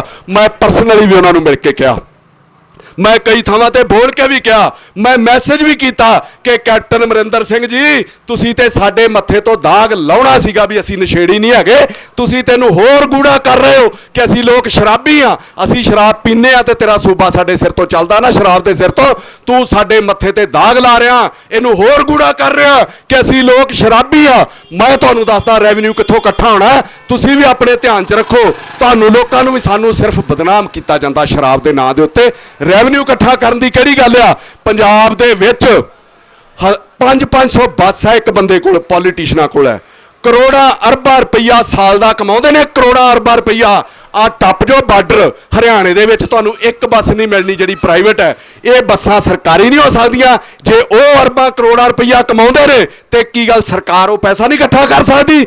ਦੂਜੀ ਚੀਜ਼ ਆ ਰੇਤਾ, ਮਹਿਜ 100 ਕਰੋੜ ਰੁਪਈਆ ਦੇ ਕੇ ਦੀ ਬੋਲੀ ਕਰਾਉਂਦੇ ਨੇ, ਸਾਲ ਦੀ 100-200 ਕਰੋੜ, ਹਜ਼ਾਰਾਂ ਕਰੋੜ ਰੁਪਈਆ ਰੇਤਾ ਵਾਲੇ ਕੱਢਦੇ ਨੇ ਉੱਥੋਂ। ਕੀ ਗੱਲ ਇਹ ਪੈਸਾ ਸਰਕਾਰ ਨਹੀਂ ਇਕੱਠਾ ਕਰ ਸਕਦੀ? ਨਾਲੇ ਨੌਜਵਾਨਾਂ ਨੂੰ ਕੰਮ ਨਹੀਂ ਮਿਲ ਸਕਦਾ, ਇਹਨਾਂ ਨੂੰ ਨੌਕਰੀਆਂ ਨਹੀਂ ਮਿਲ ਸਕਦੀਆਂ? ਤੁਹਾਡਾ ਇਹ ਸੁਪਨਾ ਵੀ ਪੂਰਾ ਹੋਵੇ ਕਿ ਮੈਂ ਘਰ ਘਰ ਰੁਜ਼ਗਾਰ ਦੇਣਾ, ਘਰ ਘਰ ਨੌਕਰੀ ਦੇਣੀ ਹੈ। ਤੀਜਾ ਆ ਜੋ 8000 ਕਰੋੜ ਰੁਪਈਏ ਦੀ ਦਵਾਈ ਪੰਜਾਬ ਦੇ ਵਿੱਚ ਮਹੀਨੇ ਦੀ 1 ਨੰਬਰ 'ਚ ਲੱਗਦੀ ਹੈ, ਇੰਨੇ ਬਿਮਾਰ ਆ ਅਸੀਂ। 8000 ਕਰੋੜ ਰੁਪਈਏ ਦੀ ਸਰਕਾਰੀ ਲੱਗਦੀ ਹੈ। ਇਹ ਫੈਕਟਰੀਆਂ ਸਰਕਾਰੀ ਨਹੀਂ ਚੱਲ ਸਕਦੀਆਂ। ਇਹ ਜਿਹੜੇ ਡਾਕਟਰ ਦਵਾਈਆਂ ਲਿਖਦੇ ਨੇ ਮਹਿੰਗੀਆਂ ਮਹਿੰਗੀਆਂ, ਫਰਮਾਂ ਵਾਲੇ ਪੈਸੇ ਬਣਾਉਂਦੇ ਨੇ, ਤੇ ਕੀ ਗੱਲ ਇਹ ਸਰਕਾਰ ਪੈਸਾ ਨਹੀਂ ਬਣਾ ਸਕਦੀ? ਡਾਕਟਰਾਂ ਨੂੰ ਕਵੇ ਵੀ ਮੇਰਾ ਸਾਲਟ ਲਿਖ ਕੇ ਦੇਣਾ, ਕਰੋੜਾਂ ਅਰਬਾਂ ਰੁਪਈਆ ਇਕੱਠਾ ਹੋ ਸਕਦਾ। ਸ਼ਰਾਬ ਦੇ ਠੇਕੇ ਦਿੱਲੀ 'ਚ ਸਰਕਾਰੀ ਚੱਲ ਸਕਦੇ ਨੇ। ਇਹ ਸ਼ਰਾਬ ਦੇ ਠੇਕੇਦਾਰ ਕਰੋੜਾਂ ਅਰਬਾਂ ਰੁਪਈਆ ਸਾਲ ਦਾ ਕਮਾਉਂਦੇ ਨੇ। ਨਾਲੇ ਤੇ ਸ਼ਰਾਬ ਦੇ ਠੇਕੇ ਸਰਕਾਰੀ ਕਰੋ, ਨਾਲੇ ਨੌਜਵਾਨਾਂ ਨੂੰ ਰੁਜ਼ਗਾਰ ਦਿਓ, ਇਹਦੇ ਨਾਲ ਨਾਲ ਸ਼ਰਾਬ ਦਾ ਹਰ ਸਾਲ ਕੋਟਾ ਘਟਾਓ ਤਾਂ ਜੋ ਤੁਹਾਡਾ ਸੁਪਨਾ ਪੂਰਾ ਹੋਵੇ। ਮੈਂ ਸੂਬਾ ਨਸ਼ਾ ਮੁਕਤ ਕਰਨਾ। ਅੱਗੇ ਆ ਜਾਓ ਕੇਬਲ, ਕੈਪਟਨ ਅਮਰਿੰਦਰ ਸਿੰਘ ਨੇ ਕਿਹਾ ਸੀਗਾ ਮੈਂ ਮਾਫੀਆ ਤੋੜੂੰਗਾ ਕੇਬਲ ਦਾ। ਮੈਂ ਉਹਨਾਂ ਨੂੰ ਕਿਹਾ ਸੀਗਾ ਕਿ ਪੀਟੀਸੀ ਵਾਲਾ ਮਹਿਜ ਦਰਬਾਰ ਸਾਹਿਬ ਦਾ ਮੁੱਖ ਵਾਕ ਵਿਖਾਉਂਦਾ, ਮਹਿਜ ਦਰਬਾਰ ਸਾਹਿਬ ਦਾ ਮੁੱਖ ਵਾਕ, ਤੇ ਕਰੋੜਾਂ ਅਰਬਾਂ ਰੁਪਈਆ ਜਿਹੜਾ ਉਹ ਸਾਲ ਦਾ ਕਮਾਉਂਦਾ। ਸਰਕਾਰ ਆਪਣਾ ਇੱਕ ਚੈਨਲ ਜਾਰੀ ਕਰੇ ਕਿ ਜਿੰਨੀਆਂ ਵੀ ਸਰਕਾਰੀ ਖਬਰਾਂ ਨੇ ਸੈਕਟਰੀਏਟ ਤੋਂ ਲੈ ਕੇ ਪੰਚਾਇਤ ਕਾਰਪੋਰੇਸ਼ਨ, ਉਹ 1 ਘੰਟਾ ਪਹਿਲਾਂ ਸਰਕਾਰੀ ਚੈਨਲ ਤੇ ਚੱਲਣਗੀਆਂ। ਜਿਵੇਂ ਆਸ ਕੈਪਟਨ ਅਮਰਿੰਦਰ ਸਿੰਘ ਦਾ ਚੱਲਦਾ, 1 ਘੰਟਾ ਪਹਿਲਾਂ ਉਹ ਆਪਣੇ ਚੈਨਲ ਤੋਂ ਚਲਾਉਂਦਾ, ਫਿਰ ਕਿਤੇ ਹੋਰ ਉਹਨੂੰ ਕੋਈ ਚਲਾ ਸਕਦਾ। ਤੁਸੀਂ ਇੱਕ ਸਰਕਾਰੀ ਚੈਨਲ ਜਾਰੀ ਕਰਕੇ ਹਰ ਸਰਕਾਰੀ ਖਬਰ ਤੁਹਾਡੇ ਇੱਕ ਚੈਨਲ ਦੇ ਉੱਤੇ 1 ਘੰਟਾ ਪਹਿਲਾਂ ਚੱਲੇ। ਹਰ ਬੰਦਾ ਸਮੇਤ ਮੇਰੇ ਸਮੇਤ ਤੁਹਾਡੇ ਹਰ ਬੰਦਾ ਚਾਹੁੰਦਾ ਸਭ ਤੋਂ ਪਹਿਲਾਂ ਖਬਰ ਜਿਹੜੀ ਮੇਰੇ ਕੋਲ ਪਹੁੰਚਣੀ ਚਾਹੀਦੀ ਆ। ਲੋਕ ਤੁਹਾਨੂੰ ਘਰ ਘਰ ਸਬਸਕ੍ਰਾਈਬ ਕਰ ਲੈਣਗੇ, ਲੋਕ ਤੁਹਾਡਾ ਘਰ ਘਰ ਕਨੈਕਸ਼ਨ ਲਵਾ ਲੈਣਗੇ, ਪਰ ਤੁਸੀਂ ਕਰਨਾ ਹੀ ਨਹੀਂ ਚਾਹੁੰਦੇ। ਕਾਰਨ ਕੀ ਹੈ ਕਿ ਇਹ ਜਿੰਨਾ ਰੈਵਨਿਊ ਹੈ ਇਹ ਸਾਰਾ ਪਹਿਲਾਂ ਅਕਾਲੀਆਂ ਦੇ ਐਮਐਲਏ ਕੋਲ ਸੀਗਾ, ਬੀਜੇਪੀ ਵਾਲਿਆਂ ਦੇ ਐਮਐਲਏ ਕੋਲ ਸੀਗਾ, ਹੁਣ ਕੈਪਟਨ ਅਮਰਿੰਦਰ ਸਿੰਘ ਦੇ ਐਮਐਲਏ ਕੋਲ ਸ਼ੁਰੂ ਹੋ ਗਿਆ। ਬਦਲਿਆ ਕੀ ਪੰਜਾਬ ਦੇ ਵਿੱਚ? ਜਿਵੇਂ ਡਿਸਟ੍ਰੀਬਿਊਟਰਸ਼ਿਪ ਹੁੰਦੀ ਹੈ ਨਾ, ਕੋਈ ਸੋਨੀ ਦਾ ਸ਼ੋਰੂਮ ਹੈ, ਪਹਿਲਾਂ ਉਹ ਤੁਹਾਡੇ ਕੋਲ ਉਹਦਾ ਡਿਸਟ੍ਰੀਬਿਊਟਰ ਸੀਗੀ, ਹੁਣ ਮੈਨੂੰ ਮਿਲ ਗਈ। ਪਹਿਲਾਂ ਤੁਹਾਨੂੰ ਕਮਿਸ਼ਨ ਆਉਂਦੀ ਸੀ ਤੇ ਹੁਣ ਮੈਨੂੰ ਆਉਣੀ ਸ਼ੁਰੂ ਹੋ ਗਈ। ਬਦਲਾਵ ਤੇ ਕਿਤੇ ਆਇਆ ਹੀ ਨਹੀਂ। ਔਰ ਸਾਡੇ ਲੀਡਰ ਬੇਸ਼ਰਮ ਐਡੇ ਨੇ, ਐਡੇ ਮਤਲਬ ਬੇਹਯਾ ਲੋਕ ਨੇ। ਇਹਨਾਂ ਦੀ ਜਾਤ ਪਤਾ ਕੀ ਹੈ ਬਾਈ? ਕਿ ਇਹਨਾਂ ਨੂੰ ਕਿਤੇ ਨੰਗੇ ਫੜ ਲਓ ਨਾ, ਨੰਗੇ, ਤੇ ਇਹ ਐਡੇ ਬਸ਼ਰਮ ਨੇ, ਕਹਿਣਗੇ ਅਸੀਂ ਧੁੱਪ ਸੇਕਣ ਡਏ ਆ। ਇਹਨਾਂ ਦੀ ਫਿਤਰਤ ਹੈ, ਲੋਕਾਂ ਦੀ। ਇਹਨਾਂ ਲੋਕਾਂ ਨੇ ਵਾਅਦੇ ਕੀਤੇ ਸੀਗੇ। ਮੈਂ ਕਹਿਣਾ ਚਾਹੁੰਦਾ ਕੈਪਟਨ ਅਮਰਿੰਦਰ ਸਿੰਘ ਨੂੰ ਤੇ ਉਹਦੀ ਟੀਮ ਨੂੰ ਕਿ ਇਹ ਬੰਦ ਕਰਾने ਆਏ थे तवाइफों के कोठे, ये बंद कराने आए थे तवाइफों के कोठे, मगर सिक्कों की खनक देखकर खुद ही मुजरा कर बैठे। इन्हां नूं जदों पैसे आउंदे दिसे ये सारा कुछ ही भुल गए। और ये लोग इन्ना पैसा खांदे ने। मैं ते परमात्मा नूं भी कहना भी तू इन्हां दी ओह हालात बना दित्ती कि रब दियां बेपरवाहियां ते कुत्ते खाण मलाइयां। ये लोग कुत्ते बन के सानू टक्कर गए ते साडियां मलाइयां खा रहे हैं। मैं फिर अखीर दे विच समाप्ति च कहूँगा कि कोई हल नहीं मेरे वीरो, असी कुछ नहीं कर सकते। सिर्फ चोणां एक राजनीतिक पार्टी का पैदा होना हुण तुहाडे सामने आ। 2022 च तुहाडीआं चोणां आ जाणीआं। सवाए कैप्टन अमरिंदर सिंह तो मैनूं चेहरा दस दिओ किहड़ा पंजाब दे विच नज़र तुहानूं आउण डिआ, कोई एक बंदा दस दिओ। मैं उन्हां नूं भी कहा कि कैप्टन अमरिंदर सिंह जी जे तुहानूं कोई टक्कर दे सकदा सीगा ते वो प्रकाश सिंह बादल दा उड्डा कद सीगा, क्योंकि जिन्नियां तुहानूं आउंदियां ये रणनीतियां उन्नियां उहनूं भी आउंदियां सीगियां। इस वेले साडी फिर मजबूरी बन जाना 2022 दे विच। उस तो पहिलां कोई सोध कोई बदल होना जरूरी है, नहीं तो साडे लोकां कोलों साडा हाल की है कि इन्हें जुल्म कर लिया, नहीं तो असीं काली चुन लवांगे। जे कालियां जुल्म कर दिता तो कैप्टन अमरिंदर सिंह चुन लवांगे। ये बारे में एक छोटी जी कहानी कह के तुहानूं समाप्ति कर लगा कि एक राजा सीगा, ਉਹ ਲੋਕੀ ਜਦੋਂ ਮਰ ਜਾਂਦੇ ਸੀ ਨਾ ਉਹਨੂੰ ਦੱਬਦੇ ਸੀ ਤੇ ਉਹਦੇ ਮੂੰਹ ਦੇ ਵਿੱਚ ਇੱਕ ਸਿੱਕਾ ਪਾਇਆ ਜਾਂਦਾ ਸੀ। ਜਿਹੜਾ ਬੰਦਾ ਮਰਦਾ ਸੀਗਾ ਉਹ ਪੈਸੇ ਕੱਢ ਲੈਂਦਾ ਸੀ ਉਹਦੇ ਮੂੰਹ ਦੇ ਵਿੱਚੋਂ ਤੇ ਦੁਨੀਆ ਗਾਲਾਂ ਕੱਢਦੀ ਸੀ ਕਿ ਅਸੀਂ ਆਪਣੇ ਵੱਡ ਵਡੇਰਿਆਂ ਦੇ ਮੂੰਹ ਦੇ ਵਿੱਚ ਪੈਸੇ ਪਾਉਣੇ ਆ। ਇਹ ਕਿੱਡਾ ਜ਼ਾਲਮ, ਕਿੱਡਾ ਕੁੱਤਾ, ਕਿੱਡਾ ਹਰਾਮਜ਼ਾਦਾ ਰਾਜਾ ਹੈ ਕਿ ਇਹਨਾਂ ਦੇ ਮੂੰਹ ਦੇ ਵਿੱਚੋਂ ਪੈਸੇ ਕੱਢ ਲੈਂਦਾ। ਉਹ ਆਪਣੀ ਆਦਤ ਤੋਂ ਨਹੀਂ ਹਟਿਆ, ਦੁਨੀਆ ਨੂੰ ਗਾਲਾਂ ਕੱਢਦੀ ਰਹੀ। ਉਹਦੀ ਮੌਤ ਹੋ ਜਾਂਦੀ ਹੈ, ਉਹਦਾ ਬੱਚਾ ਰਾਜਗੱਦੀ ਤੇ ਬਹਿ ਜਾਂਦਾ ਹੈ। ਦੁਨੀਆ ਉਹਦੇ ਪਿਓ ਨੂੰ ਬੜੀਆਂ ਗਾਲਾਂ ਕੱਢਦੀ ਸੀਗੀ। ਉਹ ਆਪਣੇ ਕਿਸੇ ਵਜ਼ੀਰ ਨਾਲ ਸਲਾਹ ਕਰਦਾ ਹੈ ਕਿ ਕਹਿੰਦਾ ਯਾਰ ਮੇਰੇ ਬਾਪ ਨੂੰ ਦੁਨੀਆ ਗਾਲਾਂ ਬੜੀਆਂ ਕੱਢਦੀ ਹੈ, ਕੋਈ ਹੱਲ ਦੱਸੋ ਮੇਰੇ ਪਿਓ ਨੂੰ ਹੁਣ ਮਰਨ ਤੋਂ ਬਾਅਦ ਲੋਕ ਚੰਗਾ ਕਹਿਣਾ ਸ਼ੁਰੂ ਹੋ ਜਾਣ। ਤੇ ਵਜ਼ੀਰ ਕੋਈ ਸਿਆਣਾ ਸੀਗਾ ਜਿੱਦਾਂ ਕੈਪਟਨ ਅਮਰਿੰਦਰ ਸਿੰਘ ਦੇ ਸਲਾਹਕਾਰ ਨੇ। ਉਹ ਕਹਿੰਦੇ ਯਾਰ ਇਹ ਕਿਹੜੀ ਗੱਲ ਹੈ, ਤੇਰਾ ਪਿਓ ਉਹਨਾਂ ਦੇ ਮੂੰਹ ਚੋਂ ਪੈਸੇ ਕੱਢਦਾ ਸੀਗਾ, ਤੂੰ ਪੈਸੇ ਵੀ ਕੱਢ ਤੇ ਨਾਲੇ ਲਾਸ਼ ਬਾਹਰ ਕੱਢ ਕੇ ਉਹਦੇ 4 ਛਿੱਤਰ ਵੀ ਮਾਰਿਆ ਕਰ। ਤੇ ਜਦੋਂ ਉਹਨੇ ਇਦਾਂ ਕਰਨਾ ਸ਼ੁਰੂ ਕਰ ਦਿੱਤਾ ਤੇ ਲੋਕਾਂ ਨੇ ਕਹਿਣਾ ਸ਼ੁਰੂ ਕਰ ਦਿੱਤਾ ਵੀ ਯਾਰ ਇਹਦੇ ਨੂੰ ਤੇ ਇਹਦਾ ਪਿਓ ਚੰਗਾ ਸੀਗਾ। ਸੋ ਕਾਲੀਆਂ ਤੇ ਕਾਂਗਰਸੀਆਂ ਦਾ ਹਾਲ ਹੈ, ਸਾਨੂੰ ਇਹ ਲੱਗਦਾ ਵੀ ਇਹਨਾਂ ਨੂੰ ਉਹ ਚੰਗੇ ਸੀ, ਜਦੋਂ ਉਹ ਆ ਜਾਂਦੇ ਤੇ ਸਾਨੂੰ ਇਹ ਲੱਗਦਾ ਇਹਨਾਂ ਨੂੰ ਉਹ ਚੰਗੇ ਸੀਗੇ।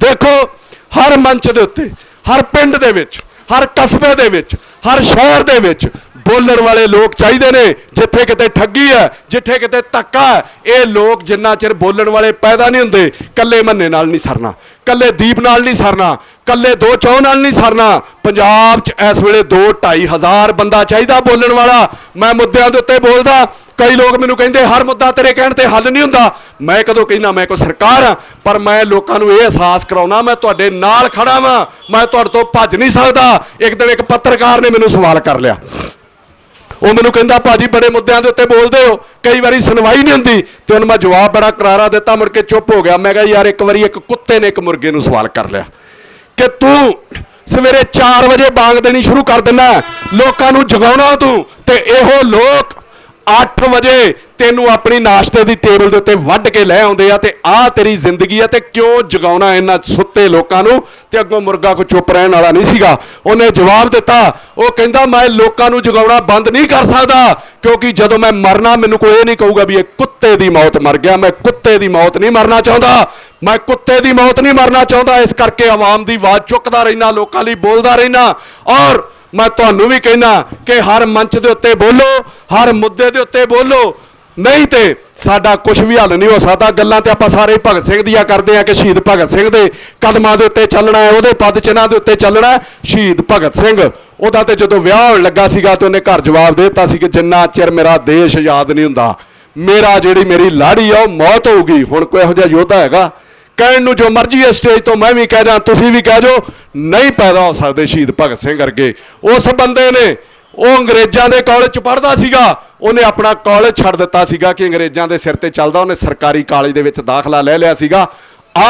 ਉਸ ਬੰਦੇ ਦਾ ਕਿਰਦਾਰ ਸੀਗਾ। ਤੇ ਜਦੋਂ ਉਹਨੂੰ ਫਾਂਸੀ ਹੋਣ ਲੱਗੀ ਸੀ ਨਾ ਤੇ ਉਦੋਂ ਬਾਬਾ ਰਣਧੀਰ ਸਿੰਘ ਸੀਗੇ ਉਹਦੇ ਨਾਲ ਕੋਈ ਜੇਲ੍ਹ ਦੇ ਵਿੱਚ, ਮੈਨੂੰ ਉਹਨਾਂ ਦਾ ਕੋਈ ਬਹੁਤਾ ਪਤਾ ਨਹੀਂ, ਜੋ ਮੈਂ ਪੜ੍ਹਿਆ ਕਿਤਾਬਾਂ ਦੇ ਵਿੱਚ, ਉਹਨਾਂ ਨੇ ਉਹਨੂੰ ਕਿਹਾ ਕਿ ਤੇਰਾ ਮਰਨ ਦਾ ਟਾਈਮ ਆ ਗਿਆ, ਤੂੰ ਨਾਸਤਕ ਹੀ ਰਿਹਾ ਸਾਰੀ ਉਮਰ, ਤੂੰ ਰੱਬ ਨੂੰ ਨਹੀਂ ਮੰਨਿਆ ਤੇ ਤੂੰ ਪ੍ਰਮਾਤਮਾ ਨੂੰ ਮੰਨ ਤੇ ਪ੍ਰਮਾਤਮਾ ਦਾ ਧਿਆਨ ਧਰਾ। ਤੇ ਉਸ ਬੰਦੇ ਨੇ ਕਿਹਾ ਸੀ ਮੇਰੀ ਰੱਬ ਦੇ ਵਿੱਚ ਅਟੁੱਟ ਸ਼ਰਧਾ, ਅਟੁੱਟ ਵਿਸ਼ਵਾਸ ਹੈ, ਪਰ ਇਸ ਟਾਈਮ ਦੇ ਉੱਤੇ ਮੇਰੇ ਮਰਨ ਦਾ ਟਾਈਮ ਆ ਗਿਆ ਤੇ ਜੇ ਮੈਂ ਹੁਣ ਰੱਬ ਨੂੰ ਯਾਦ ਕਰੂੰਗਾ ਨਾ ਤੇ ਲੋਕ ਮੈਨੂੰ ਕਹਿਣਗੇ ਬੁਜ਼ਦਲ ਸੀਗਾ, ਇਹ ਡਰ ਗਿਆ। ਸੋ ਉਹ ਆਪਣਾ ਫਰਜ਼ ਅਦਾ ਕਰਕੇ ਗਿਆ। ਉਹਨਾਂ ਦਾ ਕਿਰਦਾਰ ਸੀਗਾ, ਉਹਨਾਂ ਦਾ ਸਾਰਾ ਕੁਝ ਸੀਗਾ। ਅੱਜ ਸਾਨੂੰ ਕਹਿਣਾ ਸੌਖਾ ਹੈ, ਅਸੀਂ ਤੇ ਥੋੜਾ ਬਹੁਤਾ ਉਹਦੇ ਕਦਮਾਂ ਤੇ ਚੱਲ ਪਈਏ। ਜੋ ਚੰਗਾ ਲੱਗਦਾ ਉਹ ਚੁਣ ਲਓ, ਸਾਰਾ ਭਗਤ ਸਿੰਘ ਨਹੀਂ ਬਣਿਆ ਜਾਣਾ। ਅੱਜ ਦੀ ਤਰੀਕ ਦੇ ਵਿੱਚ ਸਾਡਾ ਪੰਜਾਬ ਕੁਰਬਾਨੀ ਮੰਗਦਾ ਹੈ। ਇੱਕ ਪੀੜ੍ਹੀ ਨੂੰ ਕੁਰਬਾਨੀ ਦੇਣੀ ਪੈਣੀ ਹੈ ਤਾਂ ਸਾਡੀ ਅਗਲੀ ਪੀੜ੍ਹੀ ਸੁਧਰਨੀ ਹੈ, ਨਹੀਂ ਤੇ ਸਾਡੀਆਂ ਅਗਲੀਆਂ ਨਸਲਾਂ ਇਹਨਾਂ ਲੀਡਰਾਂ ਦੀਆਂ ਗੁਲਾਮ ਰਹਿਣਗੀਆਂ, ਇਹਨਾਂ ਅਫਸਰਾਂ ਦੀਆਂ ਗੁਲਾਮ ਰਹਿਣਗੀਆਂ, ਇਹਨਾਂ ਦੇ ਤਲਵੇ ਚੜ੍ਹਦੇ ਰਹਿਣਗੀਆਂ। ਤੁਸੀਂ ਸੋਚਦੇ ਹੋ ਵੀ ਤੁਹਾਡੇ ਬੱਚੇ ਦਿਮਾਗ 'ਚ ਵੀ ਆਉਂਦਾ ਤੇ ਡਰ ਲੱਗਦਾ ਕਿ ਸਾਡੇ ਬੱਚੇ ਵੀ ਨੌਕਰੀਆਂ ਲਈ ਲੇਲੜੀਆਂ ਕੱਢਦੇ ਫਿਰਨ, ਉਹ ਨੌਕਰੀ ਕਿਸੇ ਤੇ ਲੱਗਾ ਹੋਵੇ, ਲੀਡਰਾਂ ਦੇ ਘਰ ਮੁੜ ਕੇ ਮਤਲਬ ਉਹਨਾਂ ਦੀ ਮਰਜ਼ੀ ਮੁਤਾਬਕ ਕੰਮ ਕਰਨ। ਇਹ ਗੁਲਾਮੀ ਹੈ ਸਾਡੀ, ਇਸ ਗੁਲਾਮੀ ਤੋਂ ਛੁਟਕਾਰਾ ਪਾਉਣਾ ਪਊਗਾ। ਦੋ ਲੈਣਾ ਕਹਿ ਕੇ ਮੈਂ ਸਮਾਪਤੀ ਕਰਨ ਲੱਗਾ।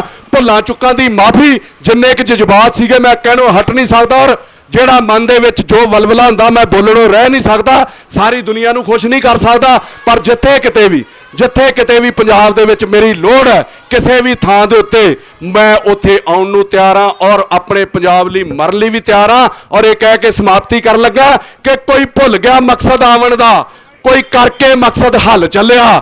ਗੁਲਾਮ ਫਰੀਦਾ ਇੱਥੇ ਸਭ ਮੁਸਾਫਰ, ਕੋਈ ਅੱਜ ਚੱਲਿਆ ਤੇ ਕੋਈ ਕੱਲ ਚੱਲਿਆ। ਧੰਨਵਾਦ ਜੀ। ਵਾਹਿਗੁਰੂ ਜੀ ਕਾ ਖਾਲਸਾ, ਵਾਹਿਗੁਰੂ ਜੀ ਕੀ ਫਤਿਹ।